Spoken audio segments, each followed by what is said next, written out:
We're talking about what you're talking about. Real, honest, entertaining, live. DBL starts right now. 3, 2. Welcome to DBL. It is Friday, January 22nd. I'm Sam in for Tori. I'm here with Al and Lindsay. Let's get right to it. Well, it's barely been 3 days on the job for President Biden, and already he's signed a bunch of executive orders, but there's one that's getting a ton of pushback today. The president signed an order protecting LGBTQ people from discrimination, which could threaten federal funding from schools that do not allow trans women the right to compete in women's sports. Well, it's got a lot of attention on social media with the hashtag Biden erased women. One person tweeted, on day one, Biden unilaterally eviscerates women's sports. Any educational institution that receives federal funding must admit biologically male athletes to women's teams. women's scholarships, etc. A new glass ceiling was just placed over girls. While another tweeted, "My womanhood isn't erased just because we acknowledge trans women as women too. My trans friends deserve every amount of respect and protections as I do." So DBL Nation, we want to hear from you on this one. I will be looking at your comments. We're going to discuss, what do you think about this? Is it fair for trans women to be allowed to compete in women's sports? In your opinion, go to dblvote.com. Weigh in right now. We've already received so many comments already this morning when I was looking, even just under the hashtag. So everybody's talking about this. Lindsay, what do you make of it? I think that I've learned over time that trans women are women. And I think that the important part of the bill that I was looking at was that adults should be able to earn a living and pursue a vocation. They won't be fired, demoted, or mistreated because of their sex or the way that they orientate. And so I think those are the parts that I'm looking at. And everyone's digging into the sports aspect, but Biden needs a chance to explain the bill, discuss the bill, and talk about it before we say that he's bashing all women immediately the day after he actually put it into place. And nobody knows what's going to happen yet, because these bills don't get enacted and go into your school the next day.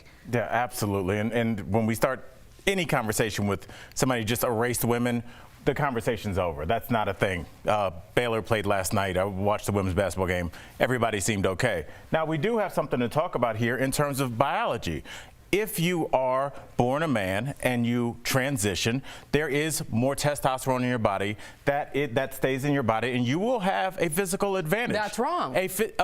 So that's actually wrong. Are you sure? Yeah. Now listen. Now yes. Because the same stays with steroids as well with men that could stay men. But yes, go ahead. All things being equal, you're right. Now, first of all, I have a nuanced, not anymore, but at one point, I swam Division I for UCLA, and when I first got out of swimming a long time ago, like 20 years ago, but I remember some of these talks starting to happen back when I got out of UCLA, and I remember at first my gut wrench reaction was, that's not fair. I was dead wrong. So luckily there is science that have looked at the hormones that have actually, like estrogen, that have actually, and hormones that will take away and decrease the amount of testosterone, to your point, so there isn't an unfair advantage. So we all know the IOC, right, the International Olympic Committee. They care so much about fairness. If you do one misstep when it comes to not even things that are categorized as drugs or anything that could give you an edge, they will immediately suspend you or ban you from your sport. We all know that. So the IOC has talked with the best researchers,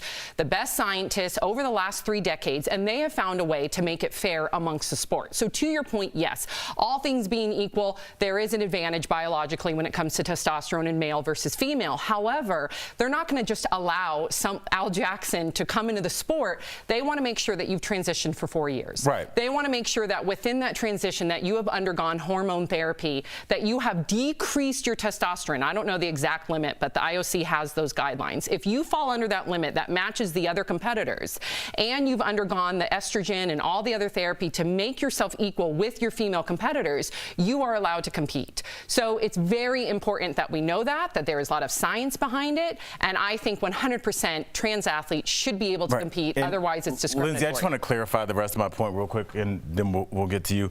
I was saying what we're talking about in terms of the biology is it's new. Let's give it a chance to figure it out. Trans people are here. They are us. We are family. We will figure out a way to incorporate you guys into sports without hashtags like eviscerate women. Right. So let's all calm down. Thank you. We'll let the scientists figure it out, to which none of us are, kind of am. You are. You said. I have a degree in biology, but that's a little dusty. So you got to dust it off. Yeah, I got to dust it off. But also, we have to think about all like the trans athletes in high school too. They're already dealing with so much discrimination. We don't need any sort of laws or even verbiage that's going to make them feel even more less than. That would literally jeopardize their lives, because we know that trans people are that much more likely to attempt suicide or commit suicide. So let's just remember, before we initially lash out, that we do our research and just know that there is research and science behind this. Okay, so one of the perks of being president, you get to redecorate. And President Biden wasted no time making changes to the most famous office in the nation, the Oval Office. One big change, President Biden ditched the Andrew Jackson portrait. Instead, he went with this painting of Benjamin Franklin. The president also got rid of this button that former President Trump had installed on the desk every time he pressed it. he got a Diet Coke, which begs the question, if you could have a button on your desk for something, what would it be? I should also say, too, on our last segment, we did have a technical glitch, so we weren't able to use the megaphone. So apologies to the audience who are all, writing in their thoughts and feelings. Hopefully we can get back to your opinions later in the show. But so he did some redecorating, right? And I'm glad he did. A lot more inclusive portraits. I know he also had Rosa Parks in there and individuals that he felt hopefully will help his steps forward being more inclusive. But if we could, right now, Lindsay, if you could have a red button right under, and I know I don't pronounce my T's, everybody, so stop writing it in. If you could have a red button, Lindsay, right underneath your desk, what would you summon? I don't know, because I thought about it and I love tacos, but I don't know that I want that many tacos to be summoned. You don't have an on-demand I don't answer? have something that's specific. What do you eat or drink the most, you would say, if we looked at your diet in a snapshot of a month? What do you think will show English most? breakfast tea. Breakfast tea? Is that an every morning thing? Yeah, every morning I make that. Because since I studied abroad, I got into it, obsessed with it, and that's my thing in the morning. I have one over there. There you go. That's your button then. Yeah, I guess so. Somebody can make it for me, but he used to press it 18 times or so a day, according to reports. So that's a lot of Diet Coke. That's a lot. I need something that I want all day, every day. That's a good point. I like candy, so maybe it would be like Sour Patch Kids. See, that would be really something like that. Little Sour Patch Kids. President with 6 teeth in your mouth. You can't have on-demand Sour Patch Kids. On-demand toothbrush as well. There you go. Al Jackson, what would you summon? Oh, I am disappointed you have to even ask this, Sam. Sparkling water. Since I stopped, I've always been a sparkling water person in a weird way. Something that helped me transition from drinking, because I used to drink vodka tonics, is just I like soda water. It kind of is like an easy transition, so now I drink it all the time. So you would have soda water on Sparkling water. Okay. Yeah, different flavors. And for me, I would have green tea. I'm a big sucker for green tea, so I'm right there with you, but it's a specific brand called Oiocha. And then I would also have blowouts on demand. I would love Oh, yeah, that's good. Oh, girl, I would love if someone would come over and then I'd get my hair all blown out. Do you understand what Fox News would do with our first female president getting blowouts on demand? I know. They'd be like, see, Yeah. I told you. I know. Can't handle anything. This is what's going to happen. I stretch my blowout for like 10 days. My taxes pay for your nails. I think it's interesting, though, to talk about the whole office, Yeah. how intentional President Joe Biden and Vice President Kamala have been throughout this entire process, from Eugene Goodman walking Kamala down to the pictures of Alexander Hamilton and Thomas Jefferson, who famously didn't really get along with all their values, but came to terms and agreed on many things. And I think that is just a really smart way to move forward, to continue to convince people that you want people to come together. And this is not just about my side versus your side. This is about middle of the road, to use that driving analogy you used yesterday. There you go. I got staying right beat down up the for middle that of the driving road. analogy. Beautifully said, Lindsay. Beautifully She said. uses my analogy, and hers is beautiful. It was. It was very Yours is good, It was a little long. This is it, your big chance to become a billionaire. Yes, it's in billion, or just about. The Mega Millions jackpot, which is being drawn tonight, has reached almost $1 billion. So what do you think the odds are that you'll win the $970 million jackpot? We have no idea what the odds are. We're going to guess. So the odds of winning are, don't look. Okay, Lindsay, what do you think the odds of winning are? 1 to 220,000. That's it? What? Oh, is that terrible? I'm not a gambler. I don't know. Easy. That's like winning the pick 3 in your 220,000. local. Excuse me, that's a lot of people. Does everybody and their mom play the lotto? That's what Lindsay thought was a big number. She was I thought I was going high. Like 5 and 5,000, bro. Yeah. If the odds were that, I'd leave this show right now and go play. Okay, well, what are the odds? Great odds. Yours is horrible. What about your odds? What do you think the probability is? I would say it would be at least 1 in 500 million. I would Okay. guess. That's about Okay. how many people would play, roughly. I think. Are 500 million people really playing the lotto? Yes. Yeah, buying a couple tickets. Yes. There's, what, 300 million Americans? I haven't seen somebody buy a lotto ticket in a while. One in. Go to 7-Eleven, boo. They're right there. There's a line out the door in some of them. Yeah. I would say 1 in 275 million. All right, do we have the answer? Yeah, we do. Let's see. Albert Jackson. You were actually closer. Whoa. No, That's- you said 300 million. Oh, yeah, I did You're say it. closer. Okay, there we go. We I'll need to take just it. knock you off said those last 500 three million. numbers. I Yes, you said did. 300. You said 500 million. Well, I'm sorry, I was a little stunned over here with Mrs. 220,000. No. If we knock off those last three numbers, it's basically 300,000. There we go. I like the way you think. Make a little edit. Coming up on DBL, Al chats with Sean Robinson, host of 90 Day Fiancé. Al loves that show. Fanboy. She got a brand new spinoff, and she's serving up even more drama. And Bernie's inauguration fashion is still buzzing. There he is. He's responding to all the memes that have gone viral. That's coming up next.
Welcome back to DBL. It's the photo that spawned a million memes. Last night on Late Night with Seth Meyers, Bernie Sanders addressed the picture of him bundled up with his mittens at the inauguration that, of course, has gone viral. Watch.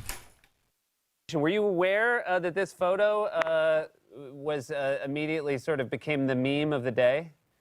Not at all. I was just sitting there trying to keep warm, trying to pay attention to what was going on. I appreciate that you're not a politician who uses memes, but you became one. I mean, does your staff show them to you? Here you are with the Sex and the City girls. Yeah, I've seen them.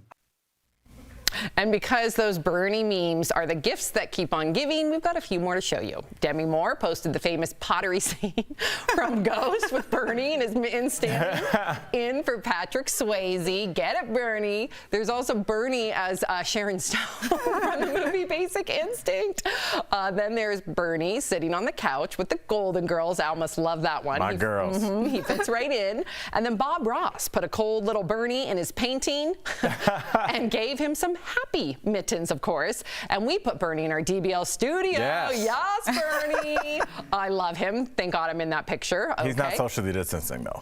No, he's not. Not good, Bernie. The photo has become such a hit, the company Topps has now made Bernie into a limited edition baseball card. And you can even buy this sweatshirt on Bernie's own website. Oh, I need that right now. Seriously, right? I need that. Lindsay, why do you think this resonated with people so much? Because everybody was dressed in their Sunday's top tier best outfits, and he was dressed like he had the inauguration and then grocery shopping. Like, what is that? He was just like, yeah, I'm really here for the politics. I'm not here for the. Yeah. I mean, you could be here for both. You got to get dressed. It's a big event. It's really weird that He's a classic grandpa with that outfit right But there. I think underneath the parka, he does have a suit on. You know, Bernie always wears a suit. I've interviewed Bernie, and he always comes dressed. He takes his job very seriously. We all know. And I know he's also the people's politician. So he's going to wear the mittens that a teacher gave him that are repurposed sweaters and recycled water bottles. That's super Bernie. But underneath that parka, he definitely had a suit and tie on. Let me ask you a question really quickly, Sam. Do you think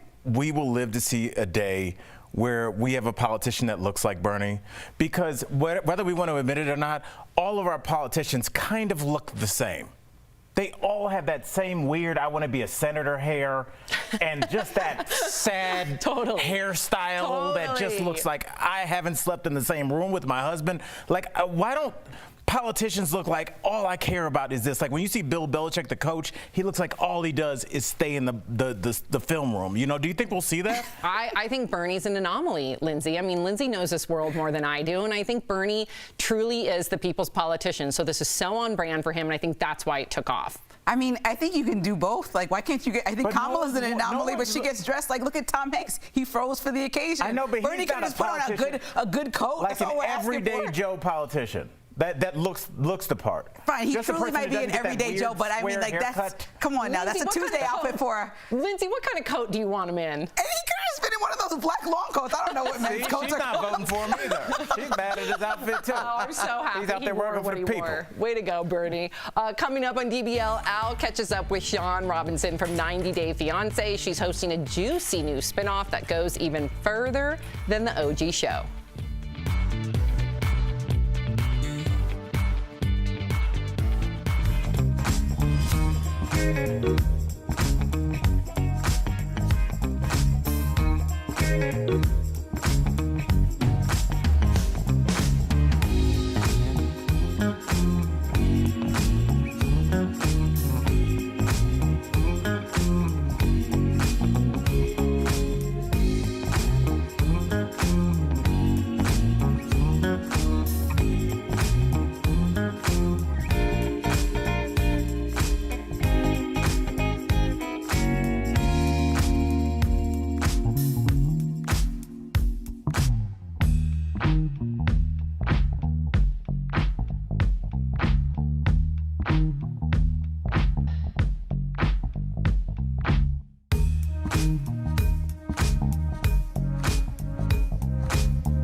Welcome back to DBL. I'm excited because I'm calling all of my 90 Day Fiancé fans. The franchise is back with a twist. Host Sean Robinson is dishing what really happens behind the scenes. It's all part of 90 Day Bears All. And guess what, y'all? I got a sneak peek. You can check it out, too. Do you think you've seen it all? You won't believe what's about to happen next. Oh my God. She's never gonna see this, right? Get ready to bear it all. We're joined by Sean Robinson, host of my favorite show, 90 Day Fiancé. You guys know that. Thank you, Sean, for coming on DBL. You're hosting a new behind-the-scenes series called 90 Day Bears All. where you're telling fans everything. Be real. Why did you decide to dish it all? We can say anything, they can do anything, they can show anything that we could not show you on regular TV. Okay, so let's get with it. Since you, Al, are a big fan of the show, you know Brandon and Julia. Of course. They're staying in Brandon's parents' house. They got the rules in the house. And so one day they go out into a car, and I guess they forgot the cameras were on in the car that record them for the show. They up and got busy in the car, and so Brandon comes on, and I'm like, Brandon, what were you thinking? Okay, they got cameras on you. I have to ask you about Ed. I'm gonna go off prompter. I'm telling the booth, I'm sorry. With Ed, he appeared to be kind of the sympathetic, loving figure, but then, you know, as we went to like vacation, he hit her with like the toothpaste. Remember when he said that her breath wasn't great? Do you think that he kind of lost some fan support with that? Because he's not, we've seen some characters that are truly hard to like. Ed is lovable, but then he's made some missteps where it makes you kind of question. Well, Al, I'm glad you asked, because we ask Big Ed about that when he comes on. So you got to tune in. I failed again. I'm going to squeeze this question in because my girlfriend will kill me if I don't get it in. We have Darcy and Stacey spinoff. We have Family Chantel spinoff. If you run the world, what couple gets their next spinoff? I would say David and Annie. Yes. Whatever comes out of Annie's mouth, we can't air on regular TV. All right, I love it. I know you gotta go. I know you gotta go, but you answered my question. Sean, thank you so much for coming to DBL. Please come back. You guys can catch 90 Day Bears all on Discovery Plus. We'll be right back. Thanks, Sean. Thanks, Al. Promotion.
We have some sad news to share. Major League Baseball legend Hank Aaron has died. No. I know. He was 86 years old. The Hall of Famer was the longtime home run king. He broke the record in 1974 with 715, surpassing Yankees legend Babe Ruth. He finished his career with 755 and was ultimately passed by Barry Bonds. But many still consider him the home run king. Wow. And we won't say why some can still consider him that, but I still consider him the king. And also just when he did it, like the death threats that he got when he was on the precipice of breaking the record. Like, do you think a lot of people were interested in seeing a black man break Babe Ruth's record? Right. Like, can you imagine what that was like? Right. And he went out there and did it and then hit 40 more after that. So wow. Long live the king. I know. Hammer and Hank. What a legend. A few comments before we go, because I promised I'd get your opinions on that first story. Julia says this will disadvantage real women. It's a fallacy that's regrettable. Trans women are real women, in my opinion. James says, I hate LGBTQ people and their struggle for equal rights gets trotted as a wedge issue to confuse and upset people. Most people just don't know that trans men or women and need to learn their facts. Calm down. All right. Well, thanks for chiming in. DBL's new every day. We will see you guys Monday, same time, same place. Have a great weekend. Bye, guys.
With the old, in with the new White House decor, we have a closer look at how President Biden revamped the Oval Office, even removing Trump's Diet Coke on Demand button. What kind of button would you put in your office? It's Bernie Mania. What does he really think of all those inauguration memes breaking the internet? Here you are with the Sex and the City girls. Yeah, I've seen them. In today's Freedom Files, wrongfully convicted, a woman serves 17 years in prison for a murder she did not commit. But I always had this strange feeling that something bad was still going to happen to me. And Lori Loughlin's daughter, Olivia Jade, is back on YouTube Does she deserve a second chance? I don't want to keep rehashing things. I just want to move on and do better and move forward and come back. Real, honest, entertaining, live. DBL starts right now. Welcome to DBL. It is Friday, January 22nd. I'm Sam here with Jeff and Erica. Al joining us from home. All right, let's get right to it because a lot of you have a lot to say about the Biden administration and the fact that it's barely been 3 days on the job for President Biden, and he's already signed a bunch of executive orders. But there is one that's gotten a ton of pushback today. We've already received so many comments in regard to this, so let's talk about it. The president signed an order protecting LGBTQ people from discrimination, which could threaten federal funding from schools that do not allow trans women the right to compete in women's sports. So it's got a lot of attention on social media with the hashtag Biden erased women. One person tweeted on day one, Biden unilaterally eviscerates women's sports. Any educational institution that receives federal funding must admit biologically male athletes to women's teams, women's scholarships, etc. A new glass ceiling was just placed over girls. While another tweeted, my womanhood isn't erased just because we acknowledge trans women as women too. My trans friends deserve every amount of respect and protections as I do. All right, DBL Nation, we know that this has become quite the polarizing topic and debate. So we want to know what you have to think as always. Is it fair, in your opinion, for trans women to be allowed to compete in women's sports? Go to dblvote.com to weigh in. The megaphone is right there in the bottom of the screen. What do you make of this, Jeff? I think the hashtag eviscerate women is a little much to start the conversation off, right? But I think it is a conversation that we can have without getting emotional behind it or being labeled a certain thing. I understand Trump's out of office 2 days, so why not put a bullseye on my face and start talking about trans issues? But give someone a reason to hate somebody. Look at Al, I got a laugh out of that. But no, here's the thing. I think it's a conversation we definitely need to have because it only goes one way, right? It's only trans women, it's men transitioning into women. It doesn't go the other way. They're breaking a lot of records. It's a conversation that we need to have. I know we've talked about this before about testosterone levels and that they have to have a certain level, right? But that doesn't, your bone density also has something to do with it, right? How you grow as a male and things like that. So I think it's a conversation that needs to be had. I would like to involve maybe some Olympic athletes that didn't get a medal because of this, or that got silver medal because of this, or couldn't go to the Olympics because of this. Those are the people I'd like to get their opinion on, as well as the trans athletes, right? Well, I'm not a doctor or a scientist, so I'm not going to get scientific about this, but I am a human, so I would like to talk about humanity. Anyone who wants to start this conversation by saying something derogatory against people who are trans, that point is no longer a point. So many of these people are coming in with the opinions of blasting someone, degrading someone because they don't agree with a statement. If you want to come in with your bias and your ignorance, then you aren't a part of this conversation. You're just a part of the grossness of what society has become. So I don't even want to go back and forth with people who just want to have issue with people not being understood or not wanting to understand who people are. I think that trans people identify the way that they identify, and it should 100% be recognized. I'm done with conversations that start with these people. Right. I'm done with conversations that make it seem like trans people are less than. That conversation is just so antiquated, it is so over, and it has no room in the society. But we do need to have a conversation without it starting with ignorance, right? So to have a conversation, to Jeff's point, we hope that we can, and Al chime in here, we hope that we can educate people. I know when as an athlete, I did not know too much. And I thought 15 years ago when this conversation was brought about as a UCLA swimmer, I thought perhaps it would be unfair. Well, I educated myself and I was dead wrong. So there is science, there is a precedent, there are researchers, the International Olympic Committee, as well as the Olympic athletes. I can't speak for all of them, but there is a precedent here. So just these are the facts real quick. If you're an athlete, you want to compete at the highest level, if you're a trans woman, this is what you got to do. You got to be transitioned for 4 years. You got to make sure that your testosterone is below a certain point, even to that of your competitors, and you do have to go through hormone therapy to make you on the even playing field. So if the IOC, the Olympic Committee, and all those athletes are okay with it because there is a science and a precedent to make sure that the playing field is equal, then I think everybody should be okay with it. Now, on a humanity level, that's a whole different conversation, and it is discriminatory. And I worry, Al, about those high school students who it'll fuel the fire for discrimination when it comes to them. All right, well, Sam, it's Friday. Sam and Erica, let's start off with the conversation with a little good news that I think all four of us are missing. We are starting a national television show with our first story talking about trans issues, and that is progress. That is something that makes me happy. Now, for this story, I see it on both sides, and I'm not going to be a fence rider on this one. I've spoken about this. I'm so proud. I have a nephew that is trans, quite possibly my favorite person on the planet, quite possibly just a thorough, complete human being. On the other side, I have a female cousin who was in college and lost a fencing tournament to a trans woman that dominated the field. And so, you know, she was despondent about this. Now, this is 10 years ago, and here's where we are now. Sam, you're talking about science. Jeff, you're talking about science. Erica, you're talking about starting the conversation with science, and that's what it is. We need to figure out the NCAA makes billions of dollars. They need to figure out how to hire some scientists and figure out how to make this a level playing field. They got enough money. Let's go. There you go. And then let's look at, I see this was a good conversation. I hope we all learned something from it. 79% of you, though, do say no. You do not believe that trans women should compete in sports. Okay, let's move on. One of the perks of being president, well, you get to redecorate. And President Biden wasted no time making changes to the most famous office in the nation, the Oval Office. So one big change, President Biden ditched the Andrew Jackson portrait. Instead, he went with the painting of Benjamin Franklin. The president also got rid of this button that former President Trump had installed on the desk. So every time he pressed it, a Diet Coke would come. Which begs the question, if you could have a button on your desk for something, whatever it would be, Erica, what would you summon right here, right now, girl? Come on, Erica. Give it to me, girl. I would have a button for humility. I mean, who just presses a button and has somebody running towards them? Erica, don't make this a boring conversation. No, I'm serious. I feel, girl, anytime I have somebody, no, you know right now, if I hired someone to come and clean my home, where am I?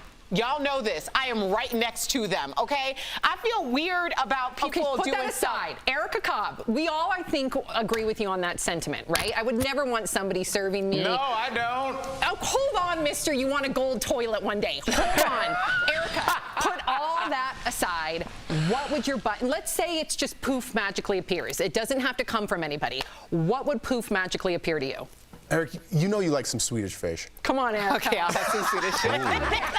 So Erica's would be Swedish fish on demand. What about you, Jeff? First of all, if I were Biden, I'd press that button and be like, who the hell thought of the No Malarkey tour? Because someone's getting fired. That's what I would press the button for. If it were me, I wouldn't want anything like, I don't know why I thought about that when I was like, how did this guy, never mind. I would press the button. I would want a compliment. I wouldn't want anything like to eat. I would press it and be like, hey, your hair looks great today. And then they just leave. You know what I mean? But does it mean anything if you're pushing the button to get the compliment? Listen, I'm just having a bad day and like Tori's over there and we're fighting. I just press the button. They're like, you look really good. It would make Tori so mad. It'd make me feel so good. That is hysterical. Okay, why is Tori living rent-free in your head right now? She's not even on the show.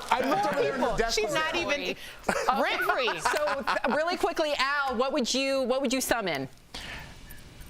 First of all, Jeff, that's what a mean king would do. Honestly, Sam, there are two things that I would do. One, I will redecorate. I just ordered this from my buddy Greg. I hope you can see it. It's a Stacey Abrams painting that's going to come to my house. It's called the Red Line District. It shows where all these people are from and where their districts were redlined. And as for what I would want, I'm sorry, I'm not a man of the people like Erica. Wow, are you serious? I'll be having sparkling water all the time. Flip the flavor up every day, Monday through Friday. That's what's Tori, What's yours? Mine would be blowouts on demand. Are you kidding me? I love, and I wouldn't want it to be a person. I'd want it to also be like, poof, my hair is perfect. Because, girl, I use dry shampoo for like 10 days. I get a blowout like every 10 days. I keep it good with my dry shampoo at night. But if I could poof on-demand blowouts, I would be so happy. What if me and Sam were in charge like king and queen? We were pressing our buttons. People complimenting us, Sam getting her hair brushed up. I might have to change mine, because if I could get somebody to do my wash day for me, right, Erica? I think that's actually just called a hairstylist, but at my house. See? It didn't take long, did it, Erica? Yeah, now Erica's on board. Yeah, exactly. She turned around. Okay, Al, do not go away. Coming up on DBL, a woman spent nearly 2 decades in prison for a crime she did not commit. Can you imagine? Was she framed? That's later in Freedom Files, wrongfully convicted. Plus, Al chats with Sean Robinson, host of 90 Day Fiancé. She's got a brand new spinoff and serving up even more drama. And Bernie's inauguration fashion is still buzzing. He's responding to all the memes that have gone viral. Coming up next. This is a Smile Direct.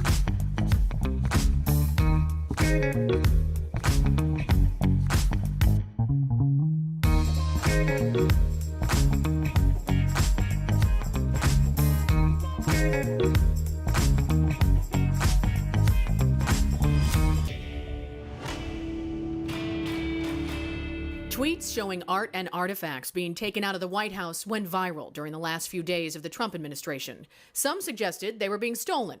Others said they were going back to museums. There are thousands of historical artifacts in the White House, so we're verifying. Who do they belong to? Our sources are the White House Historical Association and the Smithsonian Institute. In a statement, the White House Historical Association responded to those viral tweets, telling us there are career professionals in place to secure and safeguard the permanent White House collection. Those roles and responsibilities are being carried out. They also told us White House staff can bring in personal items to decorate their offices or receive works on loan from government or private collections. They said, this is not an unusual practice, but when these items are seen coming and going, this does not mean that these items that are leaving belong to the permanent White House collection. Some items are on loan from the Smithsonian, who told us in a statement the Trump administration had 9 of their items in the White House and there has been no theft. So we can verify. Some of the art and artifacts in the White House belong to the Smithsonian. Others are permanent and some are personal.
Welcome back to DBL. It's the photo that spawned a million memes. Last night on Late Night with Seth Meyers, Bernie Sanders, there he is, addressed this picture of him bundled up with his mittens at the inauguration that's gone viral. Watch. Button and mittens. Were you aware that this photo was immediately sort of became the meme of the day?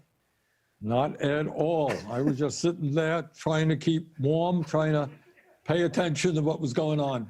I appreciate that you're not a politician who uses memes, but you became one. I mean, does your staff show them to you? Here you are with the Sex and the City girls. Yeah, I've seen them. Love him. Because those Bernie memes are the gifts that keep on giving, we've got a few more to show you. Here we go. Demi Moore posted the famous pottery scene from Ghost, with Bernie, of course, and his mittens standing in for Patrick Swayze. There's Bernie as Sharon Stone from the movie Basic Instinct. Wow. I know. Here's one showing a bunch of Bernies with Beyonce on stage at Coachella. And then, of course, Bernie sitting on the couch with the Golden Girls. He fits right in. That's Al's favorite. And, of course, Bob Ross put a cold little Bernie in his painting and give him some happy mittens. And we put Bernie in our DBL studio with me this time, thank God, because I love me some Bernie. Did you make them redo that from yesterday? No, I didn't. Nope, I swear I did not. Absolutely, I did not. That would be like my red button. That was the button. I demand I'm in this photo because we did one yesterday. I know, but they heard me say it. I was sad because they know that I feel the burn. So they must have done it because they thought I was really sad. And Wait a second, am I in that? No, I got a problem with it. Oh, you got cut. I did? I don't know. Where are? I'm not I did get cut. Yes, I love it even more. The photo has become such a hit. The company Topps has now made Bernie into a limited edition baseball card.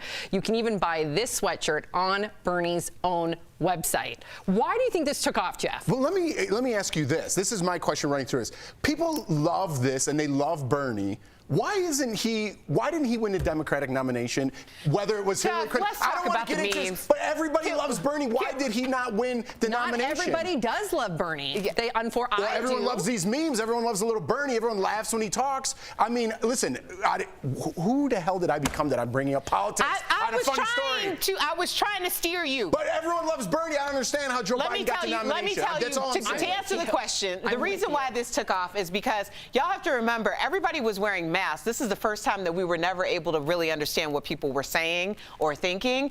And so everybody was glued in a different way. We were using other senses. And then we saw Bernie and we were like, oh, he's like, I don't mess with y'all. I don't mess with y'all. Bernie doesn't care. That's what I love about him. He does not care. And the fact that everybody else was dressed to the absolute nine, and I do believe that underneath that parka, Bernie was wearing a suit and a tie because he does always dress up. You saw him on Seth Meyers also dressed up. But the fact that he's wearing those mittens, and I know I'm overpronouncing my T because I usually underpronounce my T's, so I'm sorry. And the buttons on his jacket? Yeah. Al, go. I'm sorry. I didn't know. I thought you were going to go into your mitten soliloquy. Honestly, Sam, I would love for our audience, and I'd love to hear from our audience. Why don't we elect politicians that look like Bernie? I think he resonates with people because he looks like a regular person. But when he ran, people were saying he didn't look presidential. And Jeff, I do think that hurt him. Yeah. His hair would be crazy, and so I just hope more politicians are more like him. Al, you're getting played off, buddy. You're getting played off. I'm with you, Al. Though I'm with you. We'll be right back. People are.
Welcome back to DBL, calling all 90 Day Fiancé fans. The franchise is back with a twist. Host Sean Robinson is dishing what really happens behind the scenes. It's all part of 90 Day Bears All. Al got a sneak peek earlier. Check it out.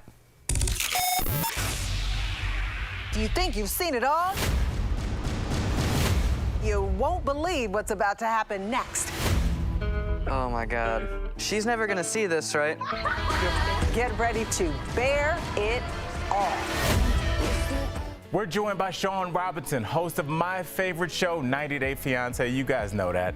Thank you, Sean, for coming on DBL. You're hosting a new behind-the-scenes series called 90 Day Bears All, where you're telling fans everything.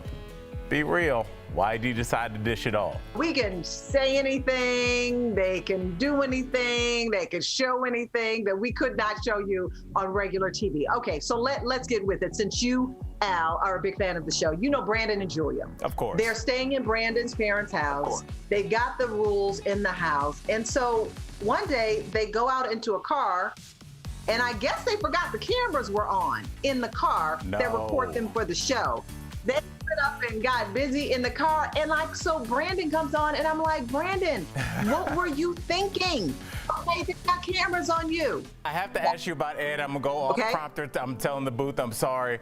With Ed, he appeared to be kind of the sympathetic, loving figure, but then, you know, as we went to like vacation, he hit her with like the toothpaste. Remember when he said that her breath wasn't great? Do you think that he kind of lost some fan support with that? Because he's not, we've seen some characters that are truly hard to like. Ed is lovable, but then he's made some missteps where it makes you kind of question. Well, Al, I'm glad you asked, because we ask Big Ed about that when he comes on. So, you got to tune in. I failed. Again. I'm going to squeeze this question in because my girlfriend will kill me if I don't get it in. We have Darcy and Stacey spinoff. We have Family Chantel spinoff. If you run the world, what couple gets their next spinoff? I would say David and Annie. Yes. Whatever comes out of Annie's mouth, we can't air on regular TV.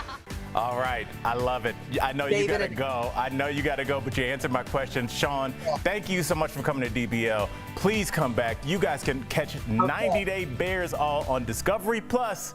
We'll be right back. Thanks, Sean. Thanks, Al. Promotional consideration.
Welcome back to DBL. We have some very sad news to share. Major League Baseball legend Hank Aaron has passed away. He was just 86 years old. The Hall of Famer was the longtime home run king. He broke the records in 1974, if you remember, with 715 home runs, surpassing Yankees legend Babe Ruth. He finished his career with 755 and was ultimately passed by Barry Bonds, but many still consider him the home run king. Al, you had some pretty profound things to say earlier when we were speaking about this. Well, just really quickly, he passed Babe Ruth at a time where people were not excited to have a black man pass Babe Ruth as the home run king, and he did it anyway amongst death threats. He's a true pioneer of the sport, a true gentleman, and he will be missed. He did it the right way. And what was his nickname? Hammer and Hank. Yes. A legend, man. I know. When I saw this morning, it's almost like you don't think legends die, right? Like I was like, no, they got that wrong. Hank Aaron. I know. But like Al said, but he will live on forever. Absolutely. I know. Absolutely. Unbelievable. Well, thoughts and prayers to his entire family. Remember to watch DBL on Facebook or YouTube. You can chat with us during the breaks, and we'll read your comments live on TV. And if you're sticking around, here's what's coming up on DBL. Lori Loughlin's daughter, Olivia Jade, she's back on YouTube. Has she changed her tune? And tensions are running higher than ever between Kellyanne Conway and her daughter, Claudia. DBL's new Every Day. We'll be right back.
Daily Blast Class Live. We're talking about what you're talking about. Real, honest, entertaining, live. DBL starts right now. 3, 2. Welcome to DBL. I'm Sam here with Jeff and Erica. Al joins us from home. Okay, so there's more family drama at the Conway house. Kellyanne Conway's daughter, Claudia, has been posting videos on TikTok alleging her mom is abusing her. A warning to our viewers, some of this content may seem disturbing. In one of the videos, Claudia, who is 16, says her mom is talking to the police at their home.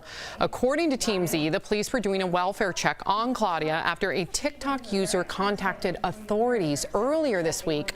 Claudia posted videos showing her mom yelling, cursing, and allegedly hitting her. So today, Claudia posted another video on TikTok saying she was not trying to get her family into trouble. Watch. I love you all. Thank you for the support, but I'm not trying to get my mom in trouble, or start drama or become a headline. So just spread love. That's all you can do. Wow. This is such a delicate topic to go after, considering that, you know, we don't know what's really going on in that household. We do have video footage of alleged abuse or fights, but at the same time, I struggle commenting on this, knowing that anything that they may be going through has been aired, right? Their dirty laundry has been aired. I want to make sure that she is safe. Of course, she's a minor, very important, but I also know that sometimes we don't get the full picture. Yeah, and when you say Kellyanne Conway, it's polarizing. You know, you say that and you automatically jump to a conclusion or an opinion about this woman and you think, oh, this must be true. Again, I'm with you, Sam. I think maybe because we're parents and we don't want to think that. It's the same way when we talk about the Kardashians, right? And Kanye. I don't want I know that's their business. I don't want their laundry aired out there for the kids' sake. That's what I look at. So, you know, Kellyanne Conway's daughter is a minor. I don't know whose side to take on this, but I hate that it's out there and we're kind of pinned against one another, you know? You know, Claudia is young enough to be any of our kids, so I don't want to talk about her. I want to talk about the parents, okay, because they're fair game. They've modeled this behavior. They opened up this door. Kellyanne Conway made her decisions. Her husband made his decisions. They publicly basically trolled each other. They modeled this behavior for their 16-year-old child. So is it any surprise that, one, she would even have the platform to do this, and two, that she would be acting out in this way? They taught her how to do it. She just is up on game. I mean, it's not that complicated. Al? You know what, Sam, I really did what Jeff warned us not to do. I have predisposition towards Kellyanne Conway, and when I saw this video a couple days ago, I felt the same thing. But then we talked this morning to our boss, Lisa, and she said something really poignant, and she was like, for anybody that's raising a 16-year-old girl, things can get crazy in the house. I taught middle school for 5 years. That's a crazy transition time for young women especially. I have a 13-year-old daughter, so I wonder if anybody watching this right now, if you've aired all the fights you had with your mother, with all the fights that your daughter had with you, how many would look similar to this? It's really scary that now it's not between mother, daughter, and hopefully family therapist. It's between mother, daughter, and the entire world. Right. Yeah, I do hope someone's advocating for the daughter if there is abuse, but none of us should have to be a part of that. And I do know that they're undergoing family counseling, so hopefully they can come on the other side of this. But Erica, your point was very well made. Speaking of family drama, Lori Loughlin's daughter, Olivia Jade, is back on YouTube. So Olivia has been off that platform for over a year because of the college admission scandal that sent both her parents to prison. Olivia started by telling her viewers that she would revisit her appearance on Red Table Talk if they have questions about the scandal, but then interrupted the video with this edit. Watch. What I was trying to get across was that I felt like the thing I wanted to do the most was apologize for so long, and I felt like I got to do that at Red Table. And so although I can't change the past, I can change how I act and what I do going forward. I just didn't want anybody to take it the wrong way and seem like I was being like, oh, I went on Red Table and now my name's cleared. Like, no. The vlog then continues with Olivia doing mundane stuff around the house, like making coffee, working out, and washing her face. Erica, you and I have both seen that episode on Red Table Talk. What do you make of her first video, right, back onto YouTube? And also, do you think that people will give her a second chance? Does she deserve that? I think, well, I watched the full 15 minutes, research for the show. Clearly, I am not the target demographic. However, I think that the target demographic wants to see her have some semblance of a comeback. And hopefully, she can take her experiences and what she learned during this time and maybe make it a teachable moment, not only for herself, but for her demographic. A lot of people who are going to watch this video that I watched today are watching it just because we want to see what she had to say. I likely will never be back on that channel. But for those who do tune in each week, she may be able to use that platform for something that's moving and progressive. Why would this be her first video, though? I have to say, listen, I saw her on Red Table Talk. I was relieved that she fully took accountability. I fully saw her have a comeback because she took accountability. And she made it very clear to the women on Red Table Talk that she wants to become an advocate, she wants to become an activist, and she wants to become a philanthropist. I'm not saying that she has to completely abandon her brand and not do videos that her fans love to see, but why not that first video at least set the tone, make sure that you make it clear to your followers, because what if they didn't watch that Red Table Talk? And why don't you talk about your advocacy that you preached to Gammy and to, yes. What? She set the tone. She set the tone for her viewers a long time ago with that channel. When Erica said, I'm not the target demographic, it's for people that want to see her wash her face and talk about cute guys and the great party she was at last night. Her viewers may not be ready for that. Remember, we have to remember, y'all, we are people of a certain age. She is growing up. And maybe, you're right, Sam, maybe that platform, as her demographic ages, and she does too, she will become an advocate. But right now, I don't know if we can ask that from her. This is way too, for me, it's too optical, what both of you are saying, because if she would have come on and been like, I am an advocate and this is all the things I'm doing, I don't need to hear about that. I want to know in 6 months what she has done. I don't want to hear in 6 days a couple, like, what's the point of that? Don't put out intentions that you don't intend to follow up on, and that doesn't need to be optical for me. It needs to be effective. What do you think, Jeff? I think I'm going to take her side on this one because I understand the mob, right? The mob of social media and wanting to please everybody, which is impossible. I think she went back on, in case you didn't see Red Table Talk. Listen, I got to apologize again. You could apologize 100 times for something you did in the past. It's not enough. Somebody still wants 101 apologies. So she's trying to appeal to the masses in this case, from what I see. Like, I know I apologize on Red Table Talk. I know I came off well. But if you didn't see that, I am truly sorry. I don't think she's ever going to stop apologizing. And people are going to hate her because look at her. She's beautiful. Look where she came from. She has privilege. People are going to hate her strictly because of that and make her want to apologize 1,000,000 times. That's how the trolls get to you. Once you shut that off and start living your life, they can't get to you anymore, then she'll be a happier person. But right now, I just think she's stuck in that mode. Interesting conversation coming up on DBL. We're talking to a lady who spent almost 2 decades behind bars for serious crimes she had nothing to do with, thus later in Freedom Files wrongfully convicted. But first, actress Kaylee Cuoco opens up about her husband's mullet. So we're talking about times when our spouses changed up their look for the worse. Closed captioning provided by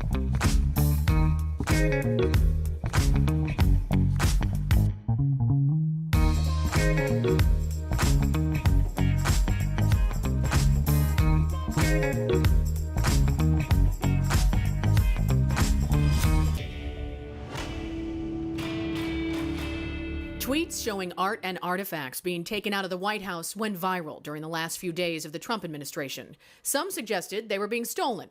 Others said they were going back to museums. There are thousands of historical artifacts in the White House, so we're verifying. Who do they belong to? Our sources are the White House Historical Association and the Smithsonian Institute. In a statement, the White House Historical Association responded to those viral tweets, telling us there are career professionals in place to secure and safeguard the permanent White House collection. Those roles and responsibilities are being carried out. They also told us White House staff can bring in personal items to decorate their offices or receive works on loan from government or private collections. They said, this is not an unusual practice, but when these items are seen coming and going, this does not mean that these items that are leaving belong to the permanent White House collection. Some items are on loan from the Smithsonian, who told us in a statement the Trump administration had 9 of their items in the White House and there has been no theft.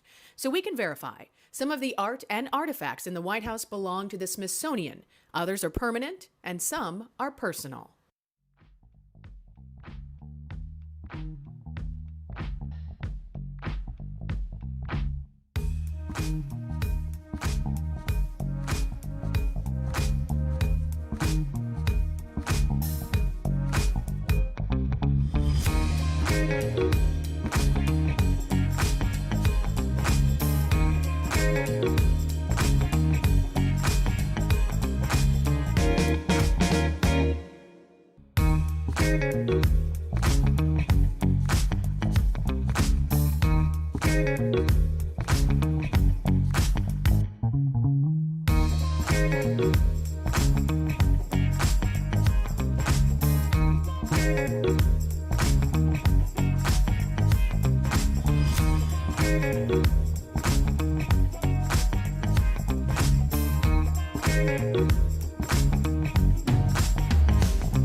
Monday on DBL from the hit Netflix show Cobra Kai, just talking to the talented young star Jacob Bertrand. I call it Karate Kid because I'm old school, man. I gotta say Cobra Kai. I gotta get used to the new TV show Cobra Kai, you know? Don't miss him Monday right here on DBL. I love Cobra Kai. I can't wait. Welcome back to DBL. Kaylee Cuoco isn't too happy about her husband's new do. The Big Bang Theory actress just shared a photo of her looking really concerned while her husband kisses her on the cheek, rocking his new mullet. She captioned the photo, I don't remember saying in sickness and health and mullets. Obviously, Kaylee is joking, but a lot of people can relate. There's a social media app called Whisper where people can leave anonymous posts. A lot of women there are currently sharing why they've stopped being attracted to their partners. We have a few here to read, so let's check it out. First up, the user wrote, I'm no longer attracted to my boyfriend because he acts more like a girl than I do. He's clingy, insecure, and annoying. Wow. Whoa. I think it's... There's other things going on. That turned dark. Yep. Here's one for you, Al. This woman wrote, I can only have sex with my boyfriend when I'm drunk because he's gained a lot of weight. Oh. Dang! What? I thought it was going to be funny. I didn't mean... that was for you, buddy. Al, I meant for you to chime in on. Albert, I'm going to start doing push-ups right now, Sam. Al, I meant for you to chime in on. You know that. You look fantastic. That button's struggling on there, buddy. So What's going on? handsome. Albert, stop. You know, Sam, it's disappointing, and it's a hard conversation to have about with anybody about their physical appearance and about their health and their mental state. So I get it. I do like that she's standing by him, but I think rather than posting on Whisper, maybe they have a difficult conversation. What she talks to a physician or mental health expert first. Amen. Finally, this one's a great answer. Al took it like real serious. I know. You should. This one says, my last boyfriend became overly affectionate and I was no longer attracted to him. Wow. So what are some of the reasons that stop you from being attracted to someone? First of all, that mullet I thought was really hot. That's like a Euro mullet. That's not the mullet that we're all used to. That's a trendy Euro mullet, and I think it's sexy. First of all, do we need another social media account called Whisper? People say whatever they want on regular social media. How bad is Whisper? Right. They want to do it anonymously. Okay, so what is regular social media? Yeah, if your partner probably follows you. Ooh. Okay, so have anybody ever been in the situation where you were in a relationship and you lost the oomph? Listen, I think a mustache for either sex is no good. Al, what about you? Al, any way to get through those moments if you think you've lost that physical attraction? Is there a way to come back from it? I know it sounds super corny, but I think everybody's been there. Sometimes, like, the more you get to know somebody, you're like, wow, I like them more. And sometimes the more stuff they say, you're just like, oh, you're kind of whack, dude. Erica, and then shaking your head? that kind of hurts it. Yeah. Well, sometimes you just like everything they say, you're like, oh.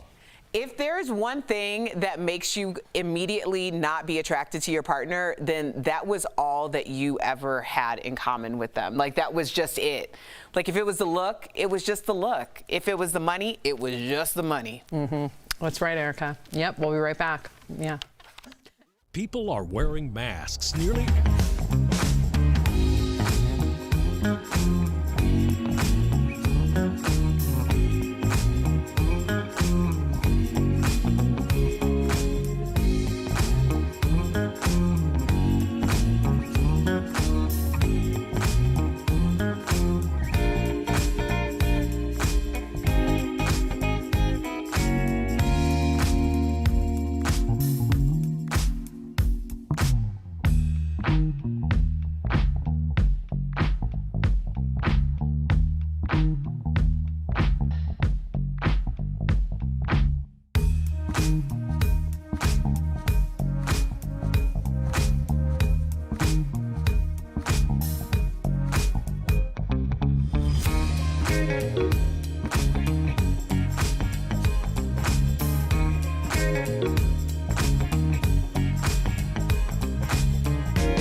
Welcome back to DBL. Imagine every accomplishment you've ever had being used against you in a court of law. It happened to Gloria Killian. In today's Freedom Files, the web of lies that was used to convict her of a crime she did not commit.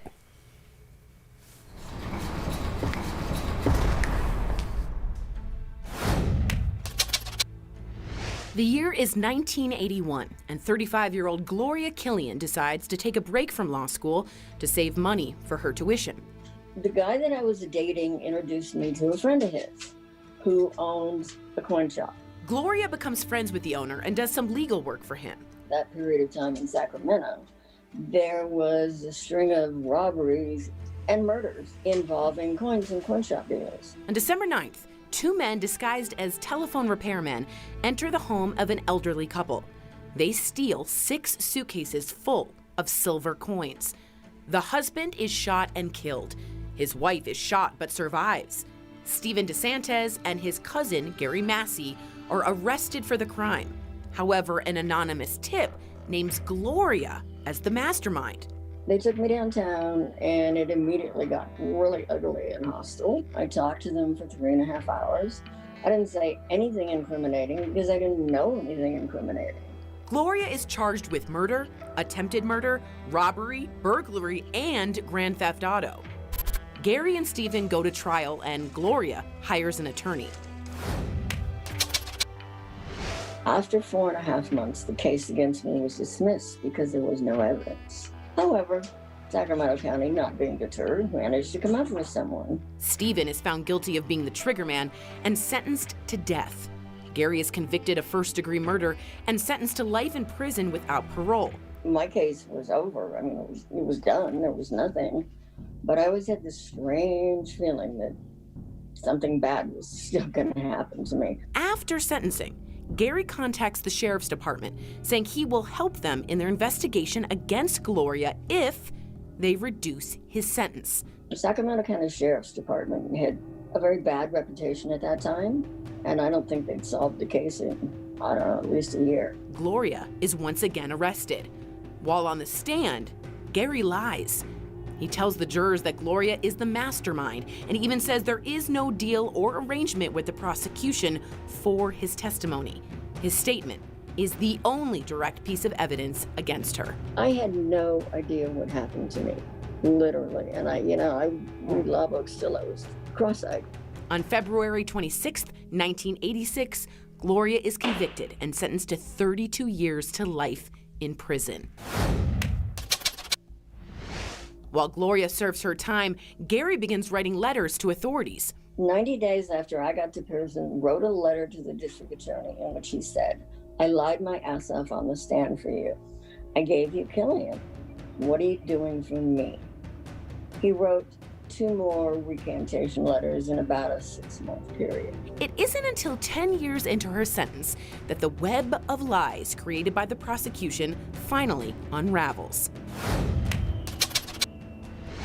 In 2002, the U.S. Court of Appeals for the Ninth Circuit reverses Gloria's conviction, saying Gary's testimony was false.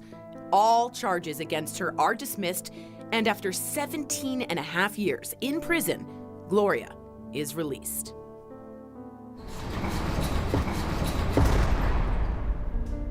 Gloria, first of all, welcome to DBL. Thank you for taking the time. Gloria, do you believe being a law student helped or actually hurt your case? Pretty much have absolute proof that it hurt my case, because at my sentencing, my district attorney stood up and said various things like, Gloria Killian has never been arrested prior to this time. She's never committed a crime that we know of. She went from high school to law school. She was a law student, and therefore she should be sentenced to more time than anybody. And I was. This is crazy. There was so much misconduct. I feel like that's the wrong word. Criminal behavior on the prosecutor's side. In your case, he was eventually censured, which basically means that there was a note stuck in his file that no one's going to see saying that he acted unethically. Right. Do you feel like that was enough? And what do you think would have been real justice? Of course I don't think it was enough. I was never compensated. Wow. Basically, my life, my career, everything was destroyed. All of my family members died while I was in prison, except for my poor 85-year-old uncle. Wow. It just goes on and on and on. It's like the whole system completely worked against you. And what's amazing to me is you're still fighting. Since your release, you've been fighting for prison reform for women. Bravo, Gloria, bravo. Why is that important to you, and what would you like to see changed? Oh, well, let's just tear the whole thing down. Yes, girl. The first thing that has to change is the death penalty. Over 100 people have been released from death row. That means we've killed at least, and usually cheerfully as well, we've cheerfully knocked off, another innocent person. Wow. How do you make that up? What do? Dig them up and say you're sorry? If it can happen to you, it can truly happen to anyone. What's your advice to the rest of us? Because it seems like just statistically, it's either going to happen to us or somebody that we know or love and care about. Yeah, and my advice to everybody could be printed on a T-shirt. Calm down and call your lawyer. It's that simple. That should be on a T-shirt. To anybody. Yes, do not talk to those people. They're going to hurt you. Thank you so much for taking the time to join DBL. I will be making a T-shirt and sending it to you that says "Calm down" and call your lawyer. It's very smart. Thanks, Gloria. I can't wait to get it. You will get one. We'll be right back. Thank you, Gloria. Promotional consideration.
Welcome back to DBL. We love sharing your comments. More comments in regard to, your spouse and attraction and all that. Yep. So Maisie says, it takes a certain kind of man to be able to rock a stash. Lulu says, mullets are back. Just ask Miley Cyrus. I agree with you. Aaron says, remember those little rat tails? Those were the worst. I like a rat tail too. And a duck tail. Giant sideburns or a giant mustache? Which one would you take? Mustache, I guess.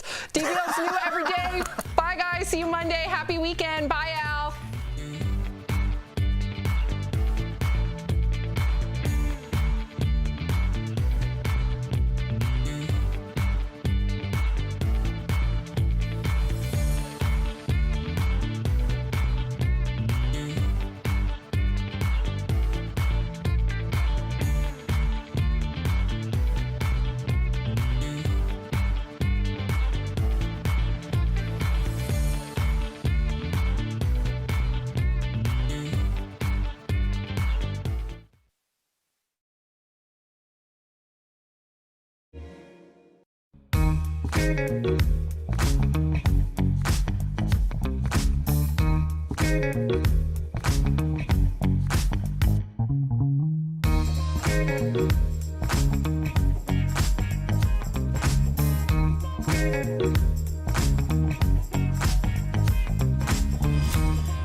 talking about today on Daily Blast Live.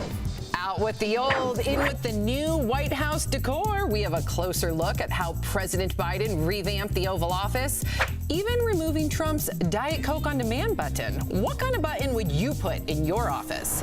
It's Bernie Mania. What does he really think of all those inauguration memes breaking the internet? Here you are with the Sex and the City girls. Yeah, I've seen them. In today's Freedom Files, wrongfully convicted, a woman serves 17 years in prison for a murder she did not commit. But I always had this strange feeling that something bad was still going to happen to me. And Lori Loughlin's daughter, Olivia Jade, is back on YouTube. Does she deserve a second chance? Yeah, I don't want to keep rehashing things. I just want to move on and do better and move forward and come back. Real, honest, entertaining, live. DBL starts right now. Welcome to DBL. It is Friday, January 22nd. I'm Sam here with Jeff and Erica. Al joining us from home. All right, let's get right to it because a lot of you have a lot to say about the Biden administration and the fact that it's barely been 3 days on the job for President Biden, and he's already signed a bunch of executive orders. But there is one that's gotten a ton of pushback today. We've already received so many comments in regard to this, so let's talk about it. The president signed an order protecting LGBTQ people from discrimination, which could threaten federal funding from schools that do not allow trans women the right to compete in women's sports. So it's got a lot of attention on social media with the hashtag Biden erased women. One person tweeted on day one, Biden unilaterally eviscerates women's sports. Any educational institution that receives federal funding must admit biologically male athletes to women's teams, women's scholarships, etc.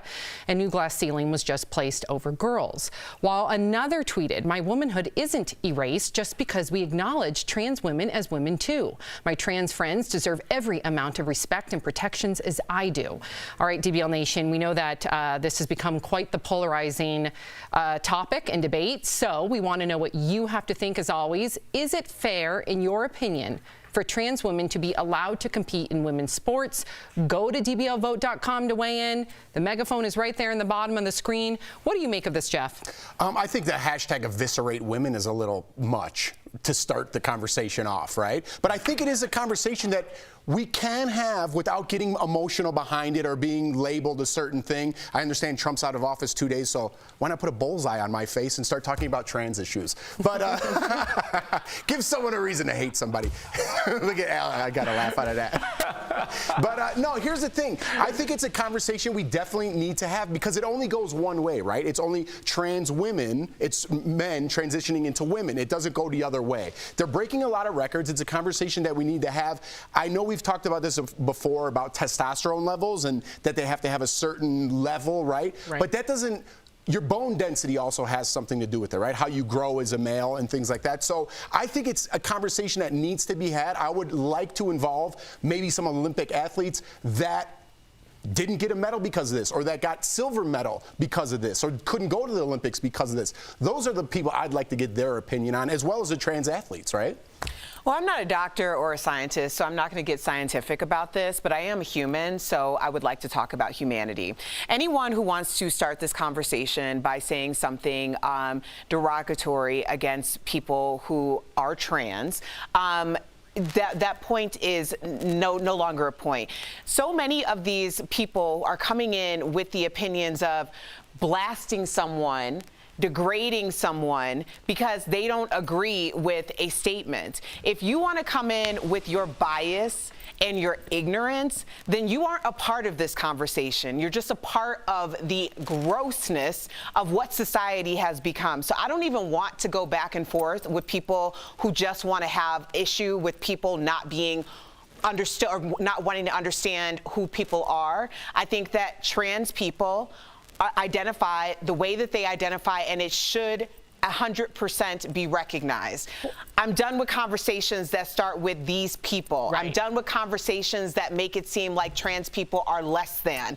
That conversation is just so antiquated. It is so over, and it has no room in this society. But we do need to have a conversation without it starting with ignorance, right? So to have a conversation, to Jeff's point, we hope that we can, and Al, chime in here, we hope that we can educate people. I know when as an athlete, I did not know too much. And I thought 15 years ago, when this conversation was brought about as a UCLA swimmer, I thought perhaps it would be unfair. Well, I educated myself, and I was dead wrong. So there is science, there is a precedent, there are researchers, the International Olympic Committee, as well as the Olympic athletes. I can't speak for all of them, but there is a precedent here. So just these are the facts, real quick. If you're an athlete, you want to compete at the highest level, if you're a trans woman, this is what you got to do. You got to be transitioned for 4 years. You got to make sure that your testosterone is below a certain point, even to that of your competitors, and you do have to go through hormone therapy to make you on the even playing field. So if the IOC, the Olympic Committee, and all those athletes are okay with it because there is a science and a precedent to make sure that the playing field is equal, then I think everybody should be okay with it. Now, on a humanity level, that's a whole different conversation, and it is discriminatory. And I worry, Al, about those high school students who it'll fuel the fire for discrimination when it comes to them. All right, well, Sam, it's Friday. Sam and Erica, let's start off with the conversation with a little good news that I think all four of us are missing. We are starting a national television show with our first story talking about trans issues, and that is progress. That is something that makes me happy. Now, for this story, I see it on both sides, and I'm not going to be a fence rider on this one. I've spoken about this. I'm so proud. I have a nephew that is trans, quite possibly my favorite person on the planet, quite possibly just a thorough, complete human being. On the other side, I have a female cousin who was in college and lost a fencing tournament to a trans woman that dominated the field. And so, you know, she was despondent about this. Now, this is 10 years ago, and here's where we are now. Sam, you're talking about science. Jeff, you're talking about science. Erica, you're talking about starting the conversation with science, and that's what it is. We need to figure out the NCAA makes billions of dollars. They need to figure out how to hire some scientists and figure out how to make this a level playing field. They got enough money. Let's go. There you go. And then let's look at, I see this was a good conversation. I hope we all learned something from it. 79% of you, though, do say no. You do not believe that trans women should compete in sports. Okay, let's move on. One of the perks of being president, well, you get to redecorate. And President Biden wasted no time making changes to the most famous office in the nation, the Oval Office. So one big change, President Biden ditched the Andrew Jackson portrait. Instead, he went with the painting of Benjamin Franklin. The president also got rid of this button that former President Trump had installed on the desk. So every time he pressed it, a Diet Coke would come. Which begs the question, if you could have a button on your desk for something, whatever it would be, Erica, what would you summon right here, right now, girl? Come on, Erica. Give it to me, girl.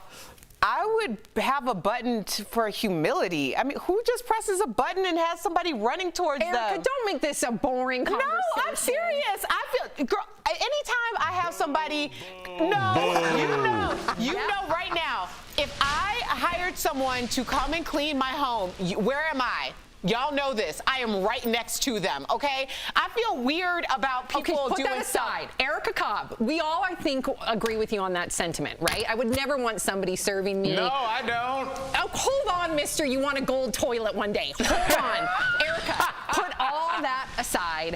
What would your button, let's say it's just poof magically appears. It doesn't have to come from anybody. What would poof magically appear to you? Eric, you know you like some Swedish fish. Come on, Erica. Okay, I'll have some Swedish fish. So Erica's would be Swedish fish on demand. What about you, Jeff? First of all, if I were Biden, I'd press that button and be like, who the hell thought of the No Malarkey tour? Because someone's getting fired. That's what I would press the button for. If it were me, I wouldn't want anything like, I don't know why I thought about that when I was like, how did this guy, never mind. I would press the button. I would want a compliment. I wouldn't want anything like to eat. I would press it and be like, hey, your hair looks great today. And then they just leave. You know what I mean? But does it mean anything if you're pushing the button to get the compliment? Listen, I'm just having a bad day, and like Tori's over there, and we're fighting. I just press the button. They're like, "You look really good." It would make Tori so mad. It'd make me feel so good. That is hysterical. Okay, why is Tori living rent-free in your head right now? She's not even on the show. I looked over there in the desk. She's not even rent-free. So really quickly, Al, what would you summon? First of all, Jeff, that's what a mean king would do. Honestly, Sam, there are two things that I would do. One, I will redecorate. I just ordered this from my buddy Greg. I hope you can see it. It's a Stacey Abrams painting that's going to come to my house. It's called the Red Line District. It shows where all these people are from and where their districts were redlined. And as for what I would want, I'm sorry, I'm not a man of the people like Erica. Wow, are you serious? I'll be having sparkling water all the time. Flip the flavor up every day, Monday through Friday. That's what's up. What's yours, real Mine quick? would be blowouts on demand. Are you kidding me? I love, and I wouldn't want it to be a person. I'd want it to also be like, poof, my hair is perfect. Because, girl, I use dry shampoo for like 10 days. I get a blowout like every 10 days. I keep it good with my dry shampoo at night. But if I could poof on-demand blowouts, I would be so What if happy. me and Sam were in charge like king and queen, we were pressing our buttons, people complimenting us, Sam getting her hair brushed up? I might have to change mine, because if I could get somebody to do my wash day for me, right, Erica? I think that's actually just called a hairstylist, but at my house. See? It didn't take long, did it, Erica? Yeah, now Erica's on board. Yeah, exactly. She turned around. Okay, Al, do not go away. Coming up on DBL, a woman spent nearly 2 decades in prison for a crime she did not commit. Can you imagine? Was she framed? Thus later in Freedom Files, wrongfully convicted. Plus, Al chats with Sean Robinson, host of 90 Day Fiancé. She's got a brand new spinoff and serving up even more drama. And Bernie's inauguration fashion is still buzzing. He's responding to all the memes that have gone viral. Coming up next. This is a Smile Direct Club Alliance.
Welcome back to DBL. It's the photo that spawned a million memes. Last night on Late Night with Seth Meyers, Bernie Sanders, there he is, addressed this picture of him bundled up with his mittens at the inauguration that's gone viral. Watch. Button and mittens. Were you aware that this photo was immediately sort of became the meme of the day?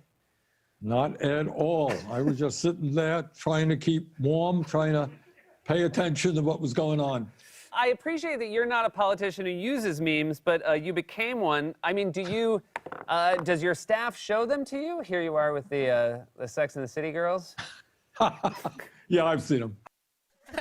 Love him. Because those Bernie memes are the gifts that keep on giving, we've got a few more to show you. Here we go. Demi Moore posted the famous pottery scene from Ghost, with Bernie, of course, and his mitten standing in for Patrick Swayze. There's Bernie as Sharon Stone from the movie Basic Instinct. Wow. I know. Here's one showing a bunch of Bernies with Beyonce on stage at Coachella. And then, of course, Bernie sitting on the couch with the Golden Girls. He fits right in. That's Al's favorite. And, of course, Bob Ross put a cold little Bernie in his painting and give him some happy mittens. And we put Bernie in our DBL studio with me this time, thank God, because I love me some Bernie. Did you make them redo that from yesterday? No, I didn't. Nope, I swear I did not. Absolutely, I did not. That would be like my red button. I demand I'm in this photo, because we did one yesterday. I know, but they heard me say it. I was sad because they know that I feel the burn. So they must have done it because they thought I was really sad. And Wait a second, am I in that? No, I got a problem with it. Oh, you got cut. I did? I don't know. Where are? I'm not in it I did get cut. Yes, I love it even more. The photo has become such a hit. The company Topps has now made Bernie into a limited edition baseball card. You can even buy this sweatshirt on Bernie's own website. Why do you think this took off, Jeff? Well, let me ask you this. This is my question running through this. People love this and they love Bernie. Why didn't he win the Democratic nomination? Whether it was Hillary Clinton, let's talk about the memes. But everybody loves Bernie. Why did he not win the nomination? Not everybody does love Bernie. Everyone loves these memes. Everyone loves a little Bernie. Everyone laughs when he talks. I mean, listen, who the hell did I become that I'm bringing up politics on a funny story? I was trying to steer you. But everyone loves Bernie. I don't understand how Joe Biden got the nomination. Let me tell you, to answer the question, the reason why this took off is because y'all have to remember, everybody was wearing masks. This is the first time that we were never able to really understand what people were saying or thinking. And so everybody was glued in a different way. We were using other senses. And then we saw Bernie and we were like, oh, he's like, I don't mess with y'all. I don't mess with y'all. Bernie doesn't care. That's what I love about him. He does not care. And the fact that everybody else was dressed to the absolute nine, and I do believe that underneath that parka, Bernie was wearing a suit and a tie because he does always dress up. You saw him on Seth Meyers also dressed up. But the fact that he's wearing those mittens, and I know I'm overpronouncing my T because I usually underpronounce my T's, so I'm sorry. And the buttons on his jacket? Yeah. Al, go. I'm sorry. I didn't know. I thought you were going to go into your mittens soliloquy. Honestly, Sam, I would love for our audience, and I'd love to hear from our audience. Why don't we elect politicians that look like Bernie? I think he resonates with people because he looks like a regular person. But when he ran, people were saying he didn't look presidential. And Jeff, I do think that hurt him. Yeah. His hair would be crazy, and so I just hope more politicians are more like him. Al, you're getting played off, buddy. You're getting played off. I'm with you, Al. Though I'm with you. We'll be right back. People are wearing masks.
Welcome back to DBL, calling all 90 Day Fiancé fans. The franchise is back with a twist. Host Sean Robinson is dishing what really happens behind the scenes. It's all part of 90 Day Bears All. Al got a sneak peek earlier. Check it out. Do you think you've seen it all? You won't believe what's about to happen next. Oh my God. She's never gonna see this, right?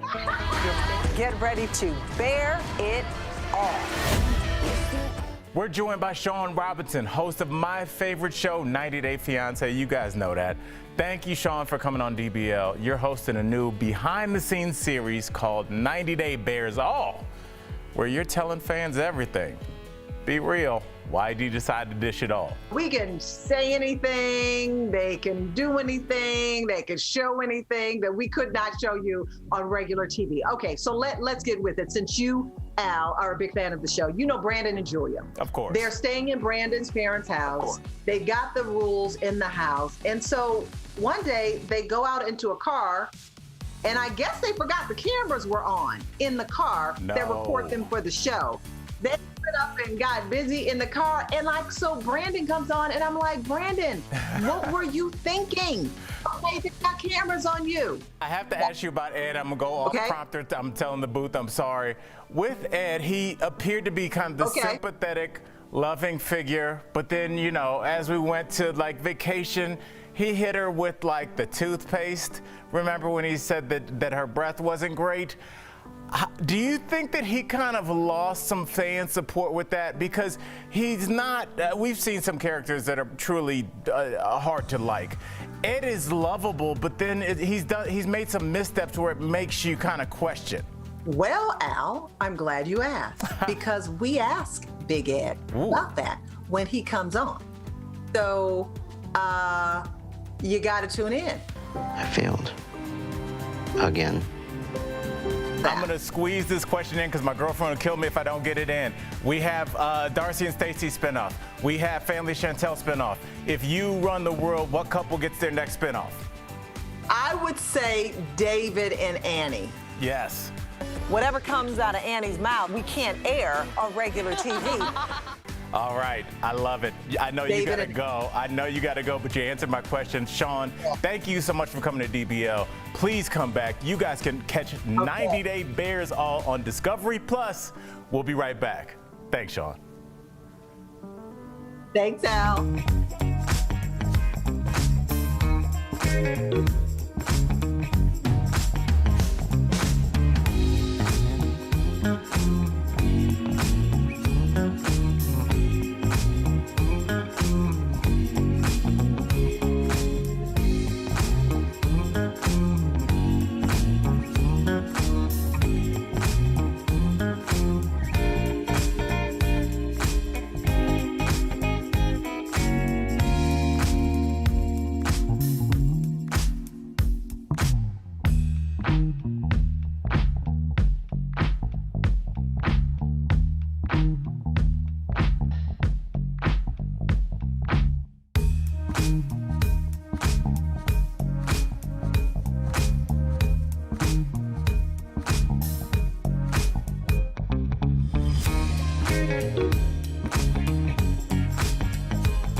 Welcome back to DBL. We have some very sad news to share. Major League Baseball legend Hank Aaron has passed away. He was just 86 years old. The Hall of Famer was the longtime home run king. He broke the records in 1974, if you remember, with 715 home runs, surpassing Yankees legend Babe Ruth. He finished his career with 755 and was ultimately passed by Barry Bonds, but many still consider him the home run king. Al, you had some pretty profound things to say earlier when we were speaking about this. Well, just really quickly, he passed Babe Ruth at a time where people were not excited to have a black man pass Babe Ruth as the home run king, and he did it anyway amongst death threats. He's a true pioneer of the sport, a true gentleman, and he will be missed. He did it the right way. And what was his nickname? Hammer Hank. Yes. A legend, man. I know. When I saw this morning, it's almost like you don't think legends die, right? Like I was like, no, they got that wrong. Hank Aaron. I know. But like Al said, but he will live on forever. Absolutely. I know. Absolutely. Unbelievable. Well, thoughts and prayers to his entire family. Remember to watch DBL on Facebook or YouTube. You can chat with us during the breaks, and we'll read your comments live on TV. And if you're sticking around, here's what's coming up on DBL. Lori Loughlin's daughter. Yep, Olivia Jade. She's back on YouTube. Has she changed her tune? And tensions are running higher than ever between Kellyanne Conway and her daughter, Claudia. DBL's new Every Day. We'll be right back.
This is Daily Blast Live. We're talking about what you're talking about.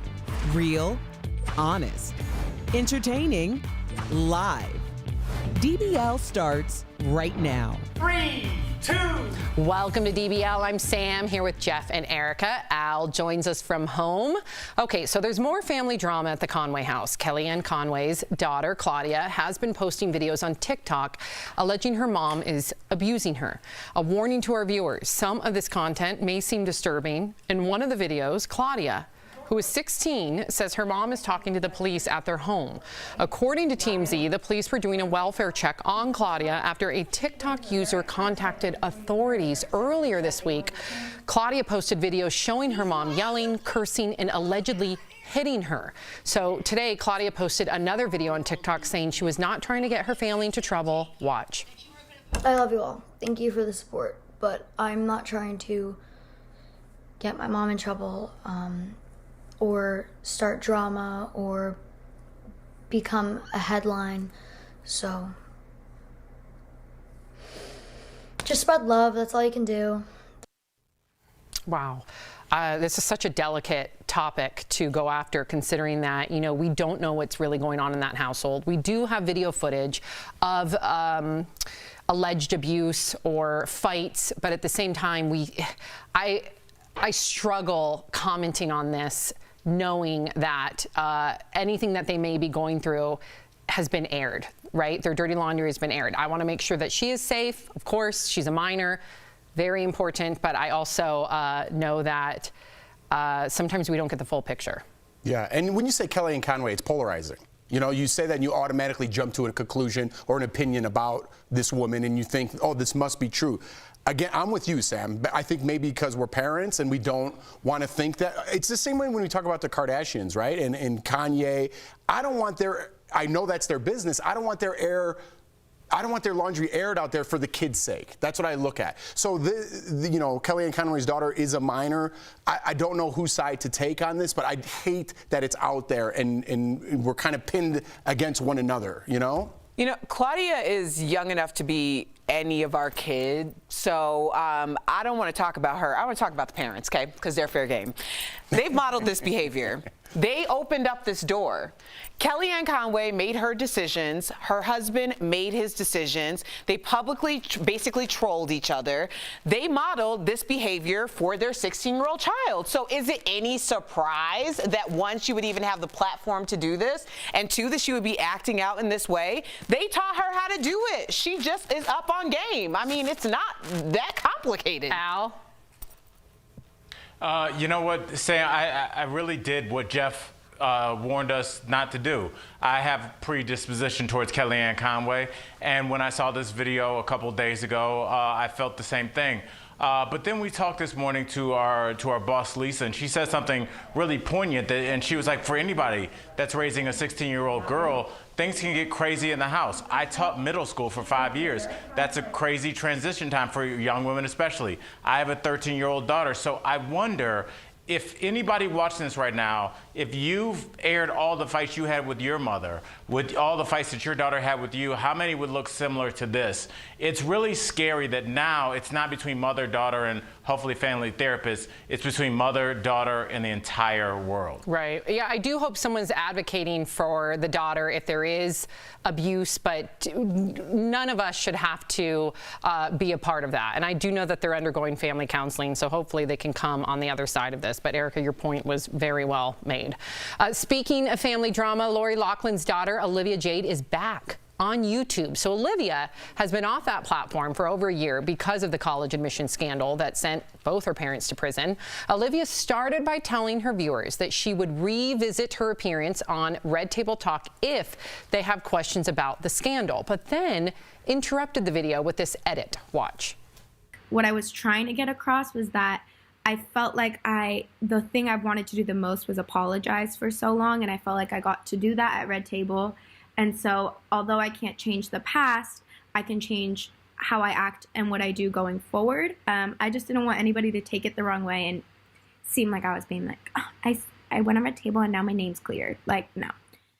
The vlog then continues with Olivia doing mundane stuff around the house, like making coffee, working out, and washing her face. Erica, you and I have both seen that episode on Red Table Talk. What do you make of her first video, right, back onto YouTube? And also, do you think that people will give her a second chance? Does she deserve that? I think, well, I watched the full 15 minutes, research for the show. Clearly, I am not the target demographic. However, I think that the target demographic wants to see her have some semblance of a comeback. And hopefully, she can take her experiences and what she learned during this time and maybe make it a teachable moment, not only for herself, but for her demographic. A lot of people who are going to watch this video that I watched today are watching it just because we want to see what she had to say. I likely will never be back on that channel. But for those who do tune in each week, she may be able to use that platform for something that's moving and progressive. Why would this be her first video, though? I have to say, listen, I saw her on Red Table Talk. I was relieved that she fully took accountability. I fully saw her have a comeback because she took accountability, and she made it very clear to the women on Red Table Talk that she wants to become an advocate, she wants to become an activist, and she wants to become a philanthropist. I'm not saying that she has to completely abandon her brand and not do videos that her fans love to see, but why not that first video at least set the tone, make sure that you make it clear to your followers, because what if they didn't watch that Red Table Talk? And why don't you talk about your advocacy that you preached to Gammy and to, yes. What? She set the tone. She set the tone for her viewers a long time ago with that channel. When Erica said, I'm not the target demographic, it's for people that want to see her wash her face and talk about cute guys and the great party she was at last night. Her viewers may not be ready for that. Remember, we have to remember, y'all, we are people of a certain age. She is growing up. And maybe, you're right, Sam, maybe that platform, as her demographic ages, and she does too, she will become an advocate. But right now, I don't know if we can ask that from her. This is way too, for me, it's too optical, what both of you are saying, because if she would have come on and been like, I am an advocate and this is all the things I'm doing, I don't need to hear about that. I want to know in 6 months what she has done. I don't want to hear in 6 days a couple, like, what's the point of that? Don't put out intentions that you don't intend to follow up on, and that doesn't need to be optical for me. It needs to be effective. What do you think, Jeff? I think I'm going to take her side on this one because I understand the mob, right? The mob of social media and wanting to please everybody, which is impossible. I think she went back on, in case you didn't see Red Table Talk. Listen, I got to apologize again. You could apologize 100 times for something you did in the past. It's not enough. Somebody still wants 101 apologies. So she's trying to appeal to the masses in this case, from what I see. Like, I know I apologize on Red Table Talk. I know I came off well. But if you didn't see that, I am truly sorry. I don't think she's ever going to stop apologizing. And people are going to hate her because look at her. She's beautiful. Look where she came from. She has privilege. People are going to hate her strictly because of that and make her want to apologize a million times. That's how the trolls get to you. Once you shut that off and start living your life, they can't get to you anymore, then she'll be a happier person. But right now, I just think she's stuck in that mode. Interesting conversation. Coming up on DBL, we're talking to a lady who spent almost 2 decades behind bars for serious crimes she had nothing to do with, thus later in Freedom Files wrongfully convicted. But first, actress Kaylee Cuoco opens up about her husband's mullet. So we're talking about times when our spouses changed up their look for the worse. Closed cap.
Monday on DBL from the hit Netflix show Cobra Kai, Jeff's talking to the talented young star Jacob Bertrand. I call it Karate Kid because I'm old school, man. I gotta say Cobra Kai. I gotta get used to the new TV show Cobra Kai, you know?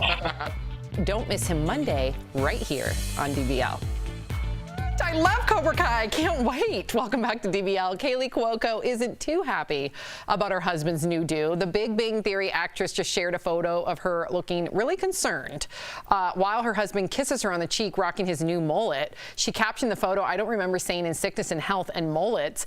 Obviously, Kaylee is joking, but a lot of people can relate. There's a social media app called Whisper where people can leave anonymous posts. A lot of women there are currently sharing why they've stopped being attracted to their partners. We have a few here to read, so let's check it out. First up, the user wrote, "I'm no longer attracted to my boyfriend because he acts more like a girl than I do. He's clingy, insecure, and annoying." Wow. Whoa. I think it's... I think there's other things going on. That turned dark. Yep. Here's one for you, Al. This woman wrote, "I can only have sex with my boyfriend when I'm drunk because he's gained a lot of weight." Oh. Dang! What? I thought it was going to be funny. I didn't mean... that one was for you, buddy. Al, I meant for you to chime in on. Albert.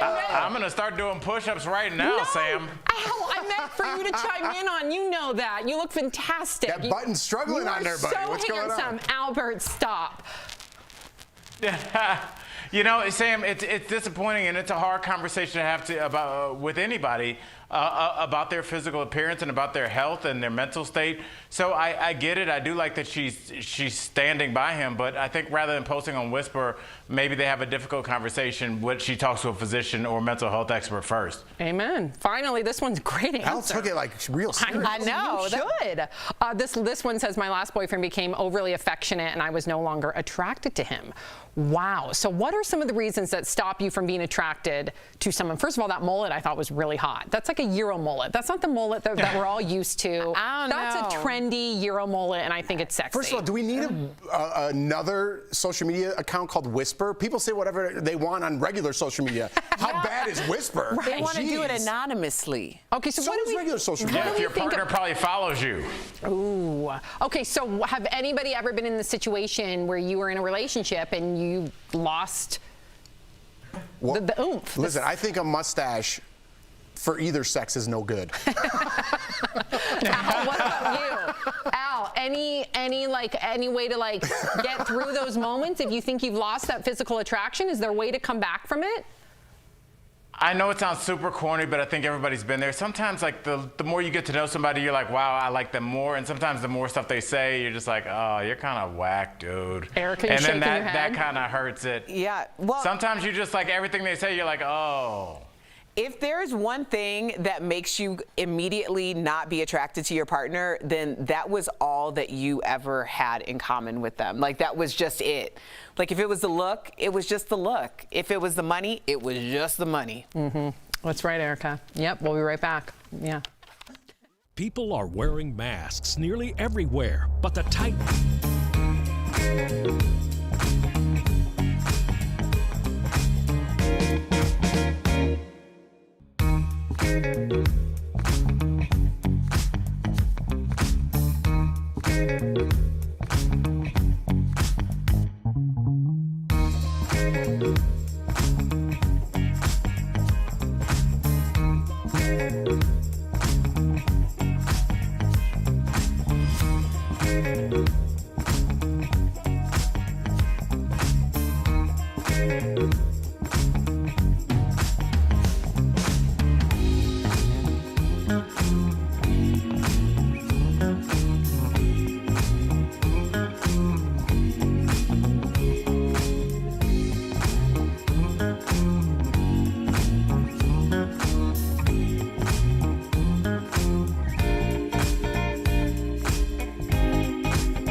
back to DBL. Imagine every accomplishment you've ever had being used against you in a court of law. It happened to Gloria Killian. In today's Freedom Files, the web of lies that was used to convict her of a crime she did not commit.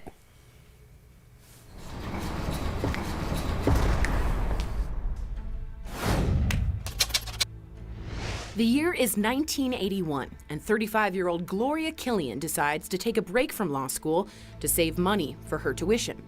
The guy that I was dating introduced me to a friend of his who owns a coin shop. Gloria becomes friends with the owner and does some legal work for him. That period of time in Sacramento, there was a string of robberies and murders involving coins and coin shop dealers. On December 9th, 2 men disguised as telephone repairmen enter the home of an elderly couple. They steal 6 suitcases full of silver coins. The husband is shot and killed. His wife is shot but survives. Steven DeSantis and his cousin, Gary Massey, are arrested for the crime. However, an anonymous tip names Gloria as the mastermind. They took me downtown, and it immediately got really ugly and hostile. I talked to them for 3.5 hours. I didn't say anything incriminating because I didn't know anything incriminating. Gloria is charged with murder, attempted murder, robbery, burglary, and grand theft auto. Gary and Steven go to trial, and Gloria hires an attorney. After 4.5 months, the case against me was dismissed because there was no evidence. However, Sacramento County, not being deterred, managed to come up with someone. Steven is found guilty of being the triggerman and sentenced to death. Gary is convicted of first-degree murder and sentenced to life in prison without parole. My case was over. I mean, it was done. There was nothing. But I always had this strange feeling that something bad was still going to happen to me. After sentencing, Gary contacts the sheriff's department, saying he will help them in their investigation against Gloria if they reduce his sentence. The Sacramento County Sheriff's Department had a very bad reputation at that time, and I don't think they'd solved the case in, I don't know, at least a year. Gloria is once again arrested. While on the stand, Gary lies. He tells the jurors that Gloria is the mastermind and even says there is no deal or arrangement with the prosecution for his testimony. His statement is the only direct piece of evidence against her. I had no idea what happened to me, literally. And I read law books till I was cross-eyed. On February 26, 1986, Gloria is convicted and sentenced to 32 years to life in prison. While Gloria serves her time, Gary begins writing letters to authorities. 90 days after I got to prison, wrote a letter to the district attorney in which he said, I lied my ass off on the stand for you. I gave you Killian. What are you doing for me? He wrote 2 more recantation letters in about a 6-month period. It isn't until 10 years into her sentence that the web of lies created by the prosecution finally unravels. In 2002, the U.S. Court of Appeals for the Ninth Circuit reverses Gloria's conviction, saying Gary's testimony was false. All charges against her are dismissed, and after 17.5 years in prison, Gloria is released.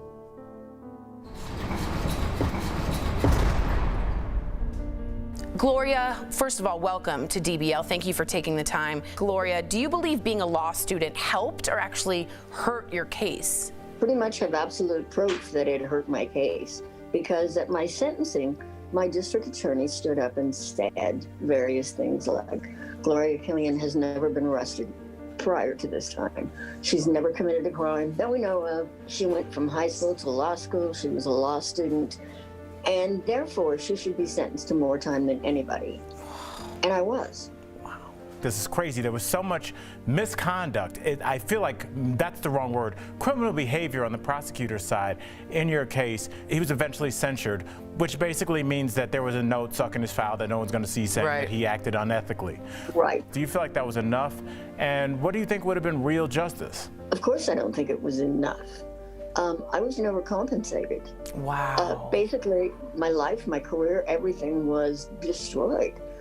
All of my family members died while I was in prison, except for my poor 85-year-old uncle. It just goes on and on and on. It's like the whole system completely worked against you. And what's amazing to me is you're still fighting. Since your release, you've been fighting for prison reform for women. Bravo, Gloria, bravo. Why is that important to you, and what would you like to see changed? Oh, well, let's just tear the whole thing down. Yes, and start girl. The first thing that has to change is the death penalty. Over 100 people have been released from death row. That means we've killed at least, and usually cheerfully as well, we've cheerfully knocked off, another innocent person. Wow. How do you make that up? What do? Dig them up and say you're sorry? If it can happen to you, it can truly happen to anyone. What's your advice to the rest of us? Because it seems like just statistically, it's either going to happen to us or somebody that we know or love and care about. Yeah, and my advice to everybody could be printed on a T-shirt. Calm down and call your lawyer. It's that simple. That should be on a T-shirt. Don't talk to anybody. Yes, do not talk to those people. They're going to hurt you. Thank you so much for taking the time to join DBL. I will be making a T-shirt and sending it to you that says "Calm down" and call your lawyer. It's very smart. Thanks, Gloria. I can't wait to get it. You will get one. We'll be right back. Thank you, Gloria. Promotional consideration is brought.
Welcome back to DBL. We love sharing your comments. More comments in regard to, your spouse and attraction Mustaches. and all that. Yep. So Maisie says it takes a certain kind of man to be able to rock a stash. Lulu says mullets are back. Just ask Miley Cyrus. I agree with you. Aaron says, remember those little rat tails? Those were the worst. I like a rat tail too.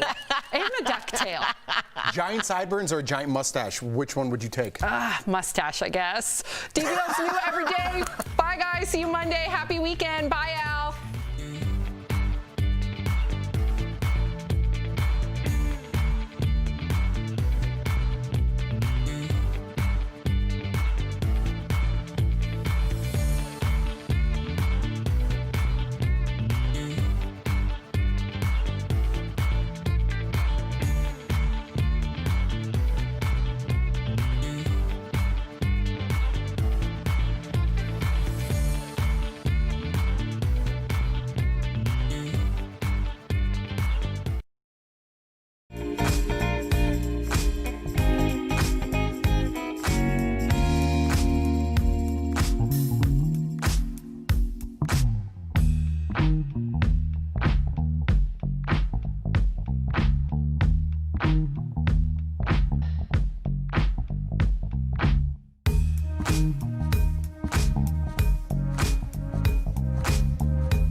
On Daily Blast Live. Out with the old, in with the new White House decor. We have a closer look at how President Biden revamped the Oval Office, even removing Trump's Diet Coke on Demand button. What kind of button would you put in your office? It's Bernie Mania. What does he really think of all those inauguration memes breaking the internet? Here you are with the Sex and the City girls. Yeah, I've seen them. In today's Freedom Files, wrongfully convicted, a woman serves 17 years in prison for a murder she did not commit. But I always had this strange feeling that something bad was still going to happen to me. And Lori Loughlin's daughter, Olivia Jade, is back on YouTube. Does she deserve a second chance? Yeah, I don't want to keep rehashing things. I just want to move on and do better and move forward and come back. Real, honest, entertaining, live. DBL starts right now.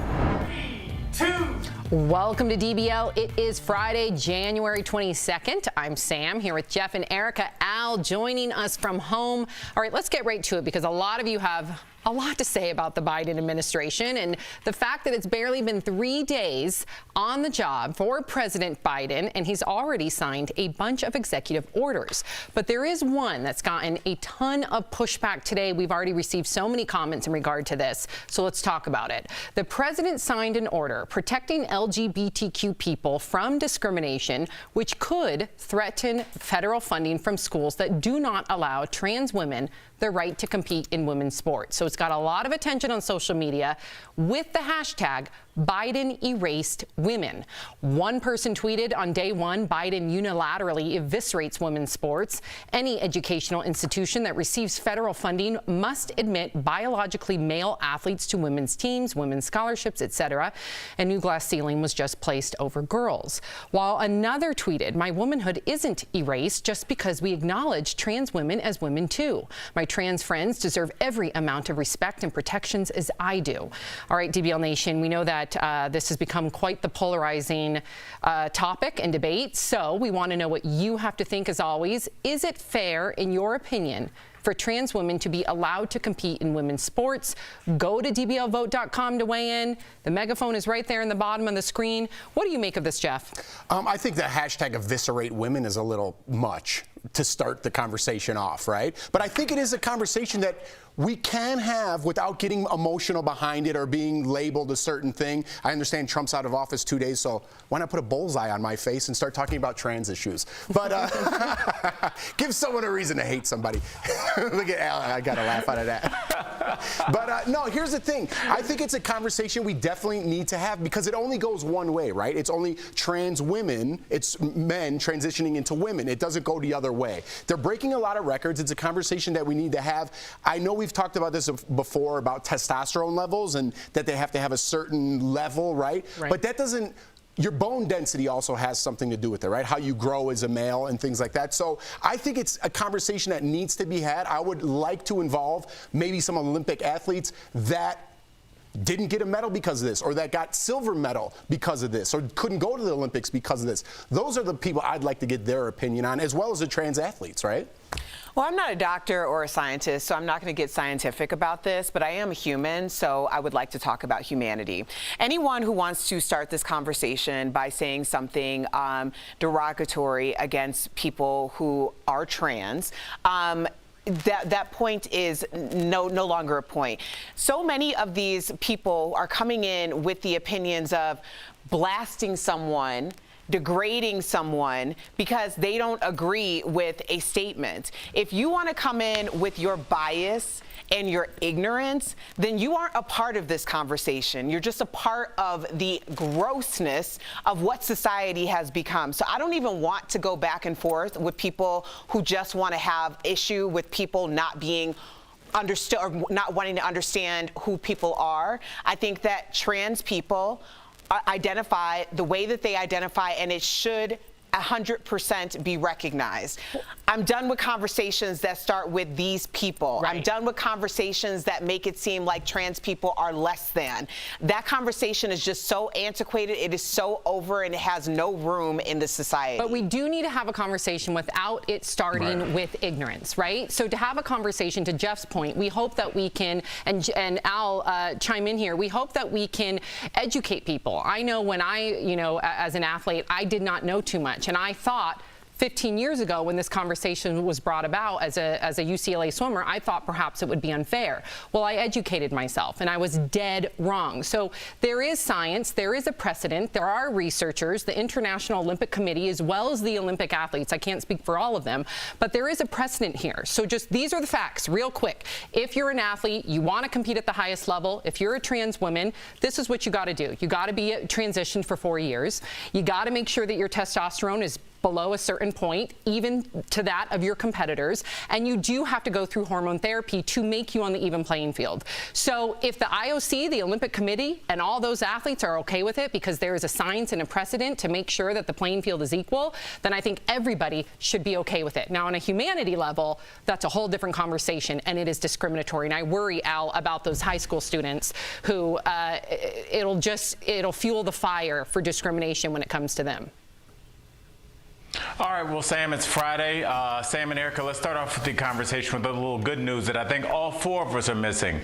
We are starting a national television show with our first story talking about trans issues, and that is progress. That is something that makes me happy. Now, for this story, I see it on both sides, and I'm not going to be a fence rider on this one. I've spoken about this. I'm so proud. I have a nephew that is trans, quite possibly my favorite person on the planet? Quite possibly. Just a thorough, complete human being. On the other side, I have a female cousin who was in college and lost a fencing tournament to a trans woman that dominated the field. And so, you know, she was despondent about this. Now, this is 10 years ago, and here's where we are now.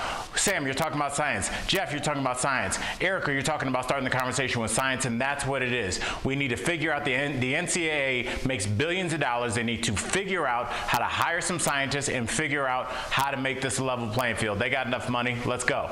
There you go. And then let's look at, I see this was a good conversation. I hope we all learned something from it. 79% of you, though, do say no.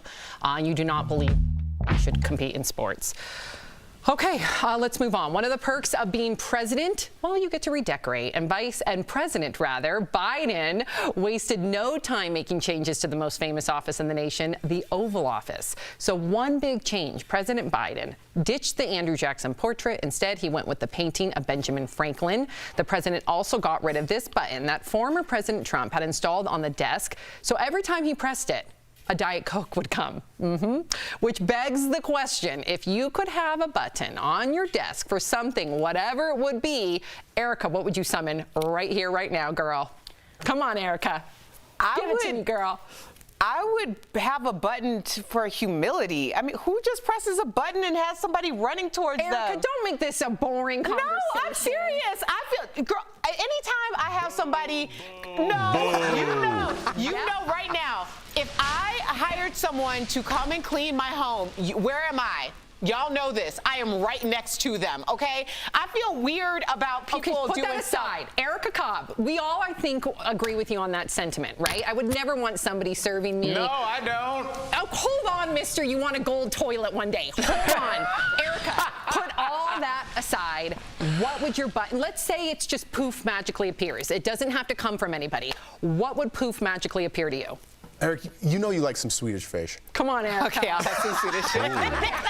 So Erica's would be Swedish fish on demand. What about you, Jeff? First of all, if I were Biden, I'd press that button and be like, who the hell thought of the no malarkey tour? Because someone's getting fired. That's what I would press the button for. If it were me, I wouldn't want anything like, I don't know why I thought about that when I was like, how did this guy, never mind. I would press the button. I would want a compliment. I wouldn't want anything like to eat. I would press it and be like, hey, your hair looks great today. And then they just leave. You know what I mean? But does it mean anything if you're pushing the button to get the compliment? Listen, I'm just having a bad day and like Tori's over there and we're fighting. I just press the button and like, you look really good. It would make Tori so mad. It'd make me feel so good. That is hysterical. Okay, why is Tori living rent-free in your head right now? She's not even on the show.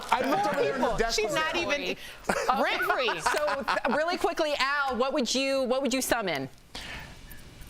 First of all, Jeff, that's what a mean king would do. Honestly, Sam, there are two things that I would do. One, I will redecorate. I just ordered this from my buddy Greg. I hope you can see it. It's a Stacey Abrams painting that's going to come to my house. It's called the Red Line District. It shows where all these people are from and where their districts were redlined. And as for what I would want, I'm sorry, I'm not a man of the people like Erica. Wow, are you serious? I'll be having sparkling water all the time. Flip the flavor up every day, Monday through Friday. That's what's up. What's yours? Mine would be blowouts on demand. Are you kidding me? I love, and I wouldn't want it to be a person. I'd want it to also be like, poof, my hair is perfect. Because, girl, I use dry shampoo for like 10 days. I get a blowout like every 10 days. I keep it good with my dry shampoo at night. But if I could poof on-demand blowouts, I would be so happy. What if me and Sam were in charge like king and queen? We were pressing our buttons. People complimenting us, Sam getting her hair brushed out. I might have to change mine because if I could get somebody to do my wash day for me, right, Erica? I think that's actually just called a hairstylist, but at my house. See? It didn't take long, did it, Erica? Yeah, now Erica's on board. Yeah, exactly. She turned around.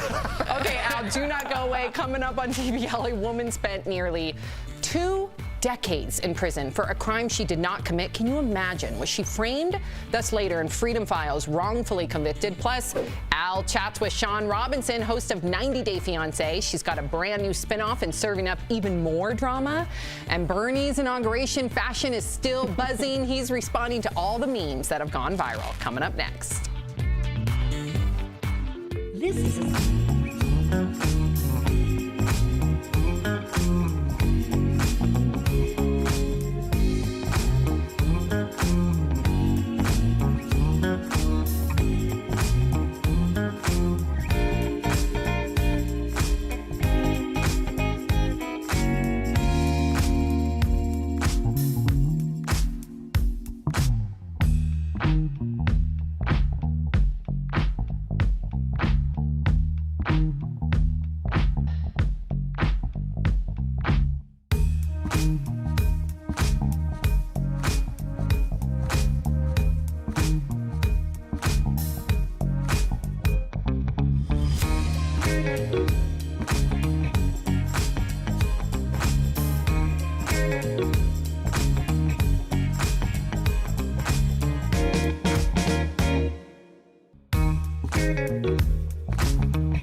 Welcome back to DBL. It's the photo that spawned a million memes. Last night on Late Night with Seth Meyers, Bernie Sanders, there he is, addressed this picture of him bundled up with his mittens at the inauguration that's gone viral. Watch. Button and mittens. Were you aware that this photo was immediately sort of became the meme of the day?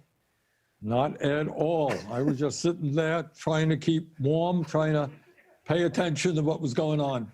I appreciate that you're not a politician who uses memes, but you became one. I mean, does your staff show them to you? Here you are with the Sex and the City girls. Yeah, I've seen them.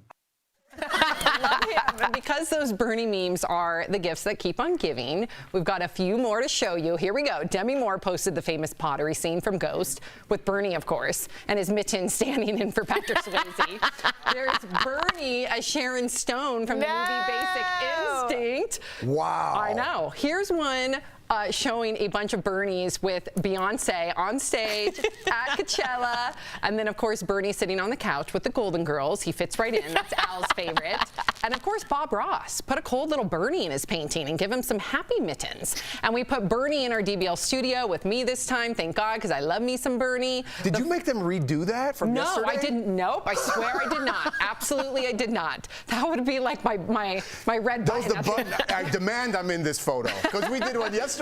I know, but they heard me say it, I was sad, because they know that I feel the burn. So they must have done it because they thought I was really sad. And Wait a second, am I in that? No, I got a problem with it. Oh, you got cut. I did? I don't know. Where are? I did get cut. Yes, I love it even more. The photo has become such a hit. The company Topps has now made Bernie into a limited edition baseball card. You can even buy this sweatshirt on Bernie's own website. Why do you think this took off, Jeff? Well, let me ask you this. This is my question running through this. People love this and they love Bernie. Why didn't he win the Democratic nomination? Whether it was Hillary Clinton, let's talk about the memes. But everybody loves Bernie. Why did he not win the nomination? Not everybody does love Bernie. Everyone loves these memes. Everyone loves a little Bernie. Everyone laughs when he talks. I mean, listen, who the hell did I become that I'm bringing up politics on a funny story? I was trying to steer you. But everyone loves Bernie. I understand how Joe Biden got the nomination. Let me tell you, to answer the question, the reason why this took off is because y'all have to remember, everybody was wearing masks. This is the first time that we were never able to really understand what people were saying or thinking. And so everybody was glued in a different way. We were using other senses. And then we saw Bernie and we were like, oh, he's like, I'll mess with y'all. I don't mess with Bernie y'all. doesn't Yeah. care. That's what I love about him. He does not care. And the fact that everybody else was dressed to the absolute nine, and I do believe that underneath that parka, Bernie was wearing a suit and a tie because he does always dress up. You saw him on Seth Meyers, also dressed up. But the fact that he's wearing those mittens, and I know I'm over-pronouncing my T because I usually underpronounce my T's, so I'm sorry. And the buttons on his jacket? Yeah. Al, go. I'm sorry. I didn't know. I thought you were going to go into your mitten soliloquy. Honestly, Sam, I would love for our audience, and I'd love to hear from our audience. Why don't we elect politicians that look like Bernie? I think he resonates with people because he looks like a regular person.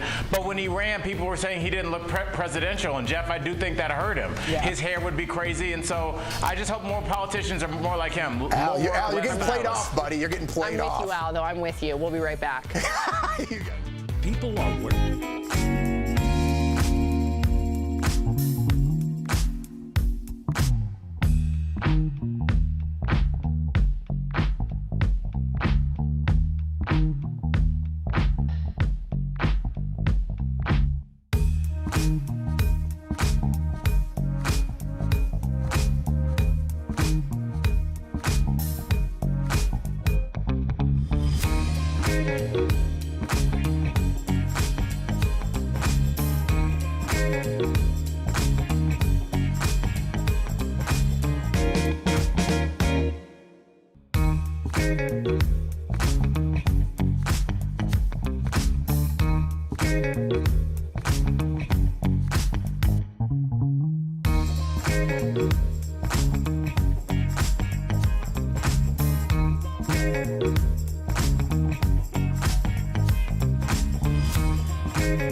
Welcome back to DBL, calling all 90 Day Fiancé fans. The franchise is back with a twist. Host Sean Robinson is dishing what really happens behind the scenes. It's all part of 90 Day Bears All. Al got a sneak peek earlier. Check it out.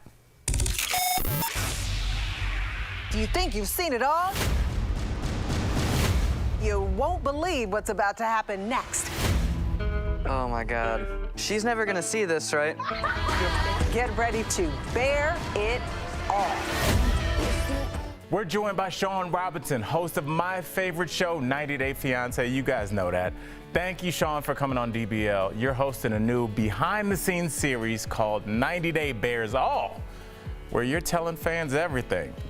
Be real. Why did you decide to dish it all? We can say anything, they can do anything, they can show anything that we could not show you on regular TV. Okay, so let's get with it. Since you, Al, are a big fan of the show, you know Brandon and Julia. Of course. They're staying in Brandon's parents' house. They got the rules in the house. And so one day they go out into a car, and I guess they forgot the cameras were on in the car that record them for the show. They up and got busy in the car, and so Brandon comes on, and I'm like, Brandon, what were you thinking? Okay, they got cameras on you. I have to ask you about Ed. I'm gonna go off prompter. I'm telling the booth, I'm sorry. With Ed, he appeared to be kind of the sympathetic, loving figure, but then, you know, as we went to vacation, he hit her with the toothpaste. Remember when he said that her breath wasn't great? Do you think that he kind of lost some fan support with that? Because he's not, we've seen some characters that are truly hard to like. Ed is lovable, but then he's made some missteps where it makes you kind of question. Well, Al, I'm glad you asked, because we ask Big Ed about that when he comes on. So you got to tune in. I failed. Again. I'm going to squeeze this question in because my girlfriend will kill me if I don't get it in. We have Darcy and Stacey spinoff. We have Family Chantel spinoff. If you run the world, what couple gets their next spinoff? I would say David and Annie. Yes. Whatever comes out of Annie's mouth, we can't air on regular TV. All right, I love it. I know you gotta go. I know you gotta go, but you answered my question. Sean, thank you so much for coming to DBL. Please come back. You guys can catch 90 Day Bears all on Discovery Plus. We'll be right back. Thanks, Sean. Thanks, Al. Promotional consideration is brought to you by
Welcome back to DBL. We have some very sad news to share. Major League Baseball legend Hank Aaron has passed away. He was just 86 years old. The Hall of Famer was the longtime home run king. He broke the records in 1974, if you remember, with 715 home runs, surpassing Yankees legend Babe Ruth. He finished his career with 755 and was ultimately passed by Barry Bonds, but many still consider him the home run king. Al, you had some pretty profound things to say earlier when we were speaking about this. Well, just really quickly, he passed Babe Ruth at a time where people were not excited to have a black man pass Babe Ruth as the home run king, and he did it anyway amongst death threats. He's a true pioneer of the sport, a true gentleman, and he will be missed. He did it the right way.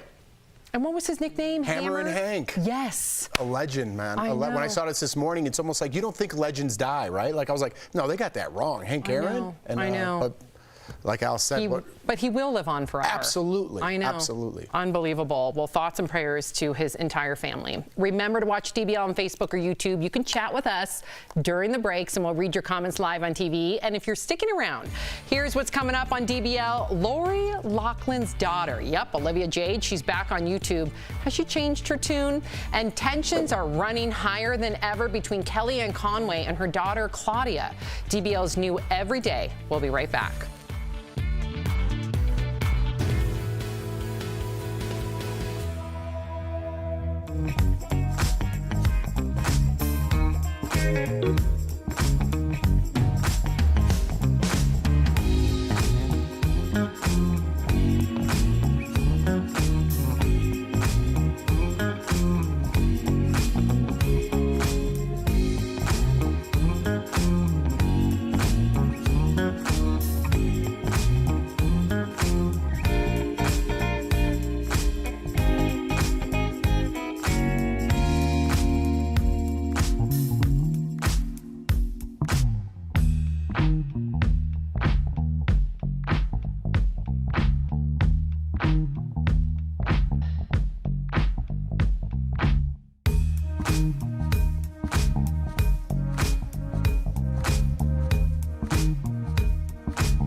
Is Daily Blast Live. We're talking about what you're talking about.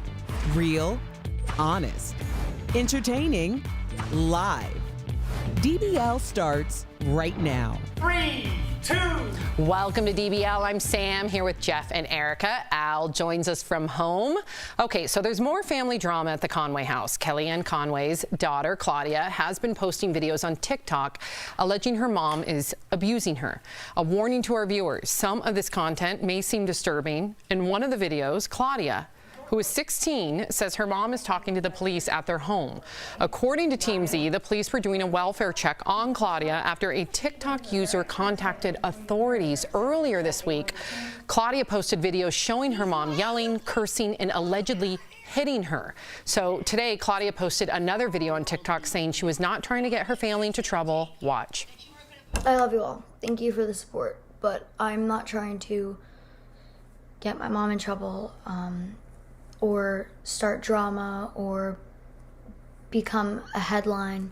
So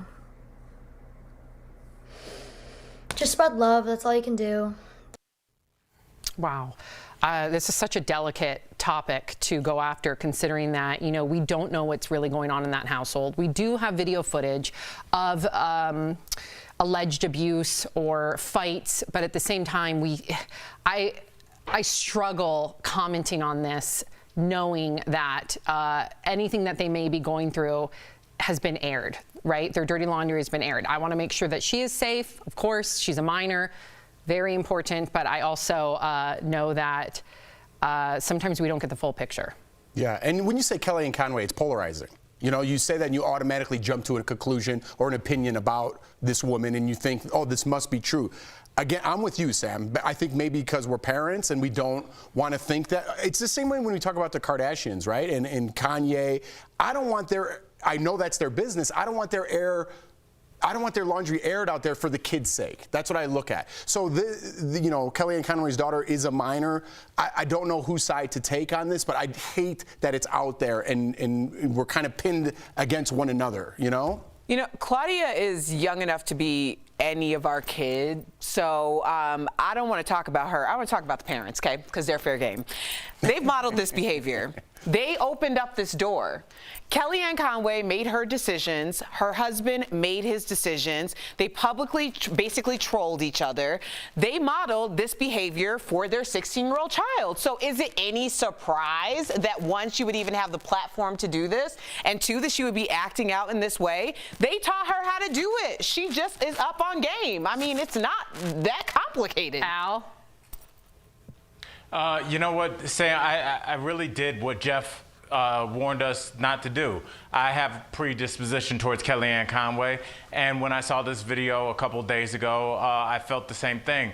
But then we talked this morning to our boss, Lisa, and she said something really poignant, and she was like, for anybody that's raising a 16-year-old girl, things can get crazy in the house. I taught middle school for 5 years. That's a crazy transition time for young women especially. I have a 13-year-old daughter, so I wonder if anybody watching this right now, if you've aired all the fights you had with your mother, with all the fights that your daughter had with you, how many would look similar to this? It's really scary that now it's not between mother, daughter, and hopefully family therapist. It's between mother, daughter, and the entire world. Right. Yeah, I do hope someone's advocating for the daughter if there is abuse, but none of us should have to be a part of that. And I do know that they're undergoing family counseling, so hopefully they can come on the other side of this. But Erica, your point was very well made. Speaking of family drama, Lori Loughlin's daughter, Olivia Jade, is back on YouTube. So Olivia has been off that platform for over a year because of the college admission scandal that sent both her parents to prison. Olivia started by telling her viewers that she would revisit her appearance on Red Table Talk if they have questions about the scandal, but then interrupted the video with this edit. Watch. What I was trying to get across was that I felt like the thing I wanted to do the most was apologize for so long, and I felt like I got to do that at Red Table. And so although I can't change the past, I can change how I act and what I do going forward. I just didn't want anybody to take it the wrong way and seem like I was being like, oh, I went on Red Table and now my name's cleared. Like, no. The vlog then continues with Olivia doing mundane stuff around the house, like making coffee, working out, and washing her face. Erica, you and I have both seen that episode on Red Table Talk. What do you make of her first video, right, back onto YouTube? And also, do you think that people will give her a second chance? Does she deserve that? I think, well, I watched the full 15 minutes, you know, research for the show. Clearly, I am not the target demographic.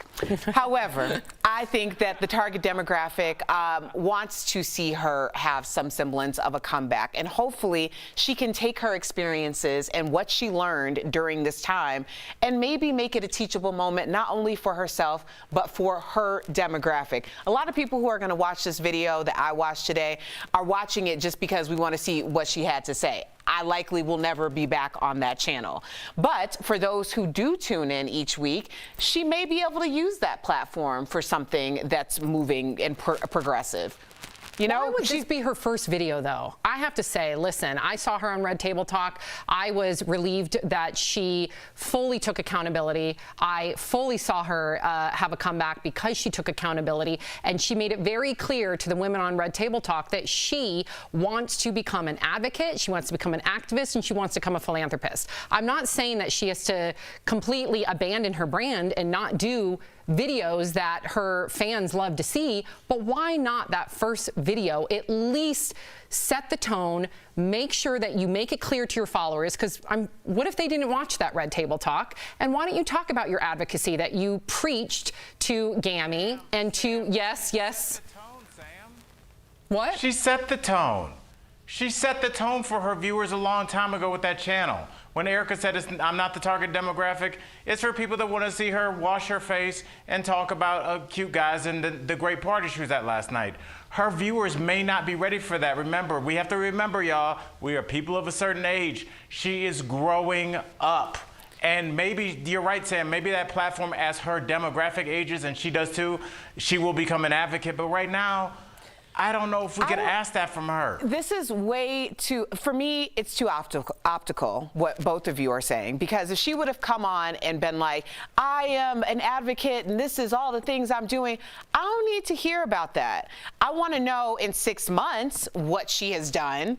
I don't want to hear in 6 days a couple. Right. Yeah, like, what's the point of that? Don't put out intentions that you don't intend to follow up on. And that doesn't need to be optical for me. It needs to be effective. What do you think, Jeff? I think I'm going to take her side on this one, because I understand the mob, right? The mob of social media and wanting to please everybody, which is impossible. I think she went back on, in case you didn't see Red Table Talk. Listen, I got to apologize again. You could apologize 100 times for something you did in the past. It's not enough. Somebody still wants 101 apologies. So she's trying to appeal to the masses in this case, from what I see. Like, I know I apologize on Red Table Talk. I know I came off well. But if you didn't see that, I am truly sorry. I don't think she's ever going to stop apologizing. And people are going to hate her because look at her. She's beautiful. Look where she came from. She has privilege. People are going to hate her strictly because of that and make her want to apologize 1,000,000 times. That's how the trolls get to you. Once you shut that off and start living your life, they can't get to you anymore, then she'll be a happier person. But right now, I just think she's stuck in that mode. Interesting conversation. Coming up on DBL, we're talking to a lady who spent almost 2 decades behind bars for serious crimes she had nothing to do with, thus later in Freedom Files wrongfully convicted. But first, actress Kaylee Cuoco opens up about her husband's mullet. So we're talking about times when our spouses changed up their look for the worse. Closed caption.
Monday on DBL from the hit Netflix show Cobra Kai. Jeff's talking to the talented young star Jacob Bertrand. I call it Karate Kid because I'm old school, man. I gotta say Cobra Kai. I gotta get used to the new TV show Cobra Kai, you know?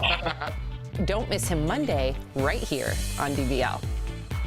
I love Cobra Kai. I can't wait. Welcome back to DBL. Kaylee Cuoco isn't too happy about her husband's new do. The Big Bang Theory actress just shared a photo of her looking really concerned while her husband kisses her on the cheek, rocking his new mullet. She captioned the photo, "I don't remember saying in sickness and health and mullets." Obviously, Kaylee is joking, but a lot of people can relate. There's a social media app called Whisper where people can leave anonymous posts. A lot of women there are currently sharing why they've stopped being attracted to their partners. We have a few here to read, so let's check it out. First up, the user wrote, "I'm no longer attracted to my boyfriend because he acts more like a girl than I do. He's clingy, insecure, and annoying." Wow. Whoa. I think it's... I think there's other things going on. That turned dark. Yep. Here's one for you, Al. This woman wrote, "I can only have sex with my boyfriend when I'm drunk because he's gained a lot of weight." Oh. Dang! What? I thought it was going to be funny. I didn't mean... that one was for you, buddy. Al, I meant for you to chime in on. Albert, I'm going to start doing push-ups right now, Sam. Al, I meant for you to chime in on. You know that. You look fantastic. That button's struggling on there, buddy. What's going on? Handsome. Albert, stop. You know, Sam, it's disappointing, and it's a hard conversation to have about with anybody about their physical appearance and about their health and their mental state. So I get it. I do like that she's standing by him, but I think rather than posting on Whisper, maybe they have a difficult conversation when she talks to a physician or mental health expert first. Amen. Finally, this one's great answer. Al took it like real serious. I know. You should. This one says, "My last boyfriend became overly affectionate and I was no longer attracted to him." Wow. So what are some of the reasons that stop you from being attracted to someone? First of all, that mullet I thought was really hot. That's like a Euro mullet. That's not the mullet that we're all used to. That's a trendy Euro mullet, and I think it's sexy. First of all, do we need another social media account called Whisper? People say whatever they want on regular social media. How bad is Whisper? They want to do it anonymously. Okay, so what do we... regular social media. Yeah, if your partner probably follows you. Ooh. Okay, so have anybody ever been in the situation where you were in a relationship and you lost the oomph? Listen, I think a mustache for either sex is no good. Al, what about you? Al, any way to get through those moments if you think you've lost that physical attraction? Is there a way to come back from it? I know it sounds super corny, but I think everybody's been there. Sometimes, like, the more you get to know somebody, you're like, wow, I like them more. And sometimes the more stuff they say, you're just like, oh, you're kind of whack, dude. Erica, and then shaking your head? that kind of hurts it. Yeah. Well, sometimes you just like everything they say, you're like, oh. If there's one thing that makes you immediately not be attracted to your partner, then that was all that you ever had in common with them. Like, that was just it. Like, if it was the look, it was just the look. If it was the money, it was just the money. Mm-hmm. That's right, Erica. Yep, we'll be right back. Yeah. People are wearing masks.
Welcome back to DBL. Imagine every accomplishment you've ever had being used against you in a court of law. It happened to Gloria Killian. In today's Freedom Files, the web of lies that was used to convict her of a crime she did not commit.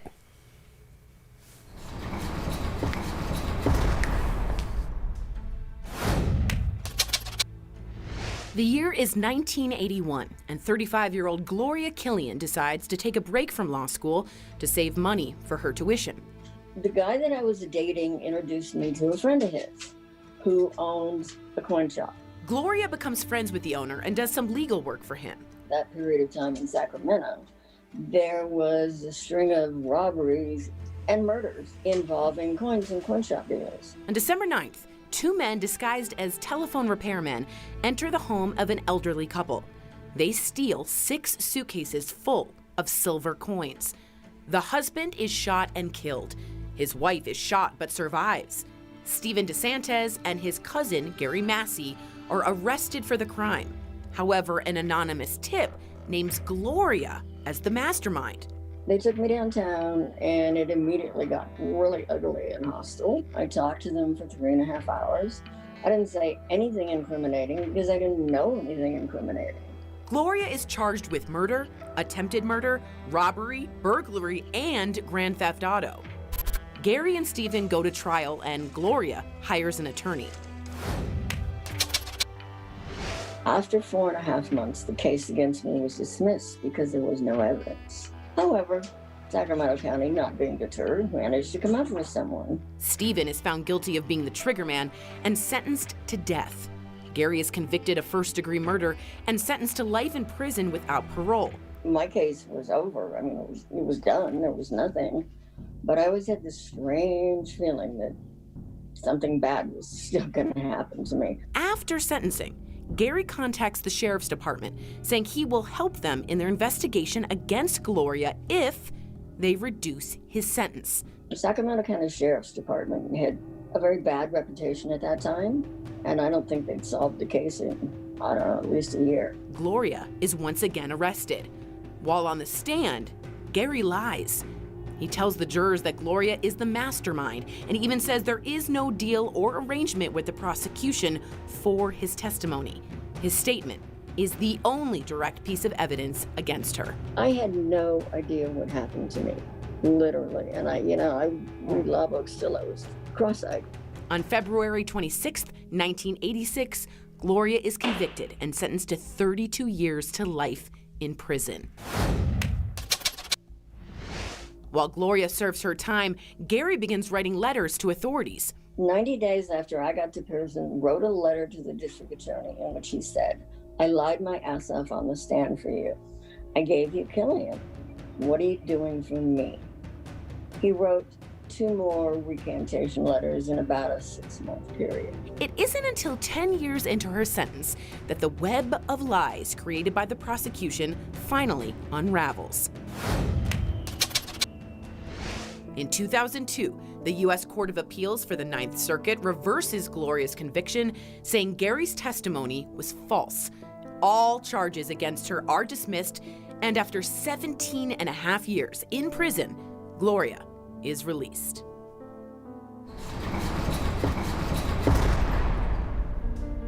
Gloria, first of all, welcome to DBL. Thank you for taking the time. Gloria, do you believe being a law student helped or actually hurt your case? Pretty much have absolute proof that it hurt my case, because at my sentencing, my district attorney stood up and said various things like, Gloria Killian has never been arrested prior to this time. She's never committed a crime that we know of. She went from high school to law school. She was a law student, and therefore she should be sentenced to more time than anybody.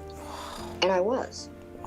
This is crazy. There was so much misconduct. I feel like that's the wrong word. Criminal behavior on the prosecutor's side. In your case, he was eventually censured, which basically means that there was a note stuck in his file that no one's going to see saying that he acted unethically. Right. Do you feel like that was enough? And what do you think would have been real justice? Of course I don't think it was enough. I was never compensated. Wow. Basically, my life, my career, everything was destroyed. All of my family members died while I was in prison, except for my poor 85-year-old uncle. Wow. It just goes on and on and on. It's like the whole system completely worked against you. And what's amazing to me is you're still fighting. Since your release, you've been fighting for prison reform for women. Bravo, Gloria, bravo. Why is that important to you, and what would you like to see changed? Oh, well, let's just tear the whole thing down. Yes, and start girl. The first thing that has to change is the death penalty. Over 100 people have been released from death row. That means we've killed at least, and usually cheerfully as well, we've cheerfully knocked off, another innocent person. Wow. How do you make that up? What do? Dig them up and say you're sorry? If it can happen to you, it can truly happen to anyone. What's your advice to the rest of us? Because it seems like just statistically, it's either going to happen to us or somebody that we know or love and care about. Yeah, and my advice to everybody could be printed on a T-shirt. Calm down and call your lawyer. It's that simple. That should be on a Don't T-shirt. talk to anybody. Yes, do not talk to those people. They're going to hurt you. Thank you so much for taking the time to join DBL. I will be making a T-shirt and sending it to you that says "Calm down" and call your lawyer. It's very smart. Thanks, Gloria. I can't wait to get it. You will get one. We'll be right back. Thank you, Gloria. Promotional consideration is brought to you by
Welcome back to DBL. We love sharing your comments. More comments in regard to, your spouse and attraction Mustaches. and all that. Yep. So Maisie says it takes a certain kind of man to be able to rock a stash. Lulu says mullets are back. Just ask Miley Cyrus. I agree with you. Aaron says, remember those little rat tails? Those were the worst. I like a rat tail too.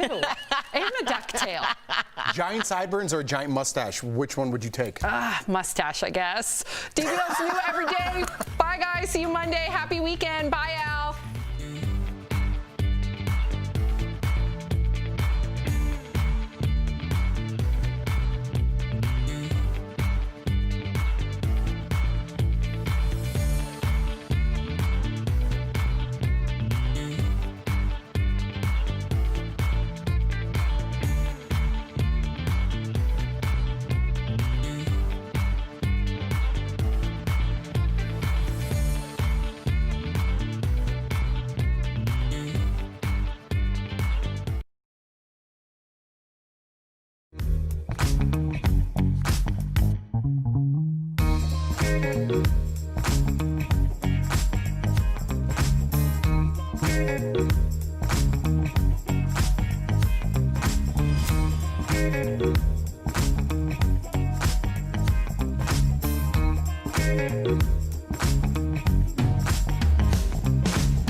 Thank you.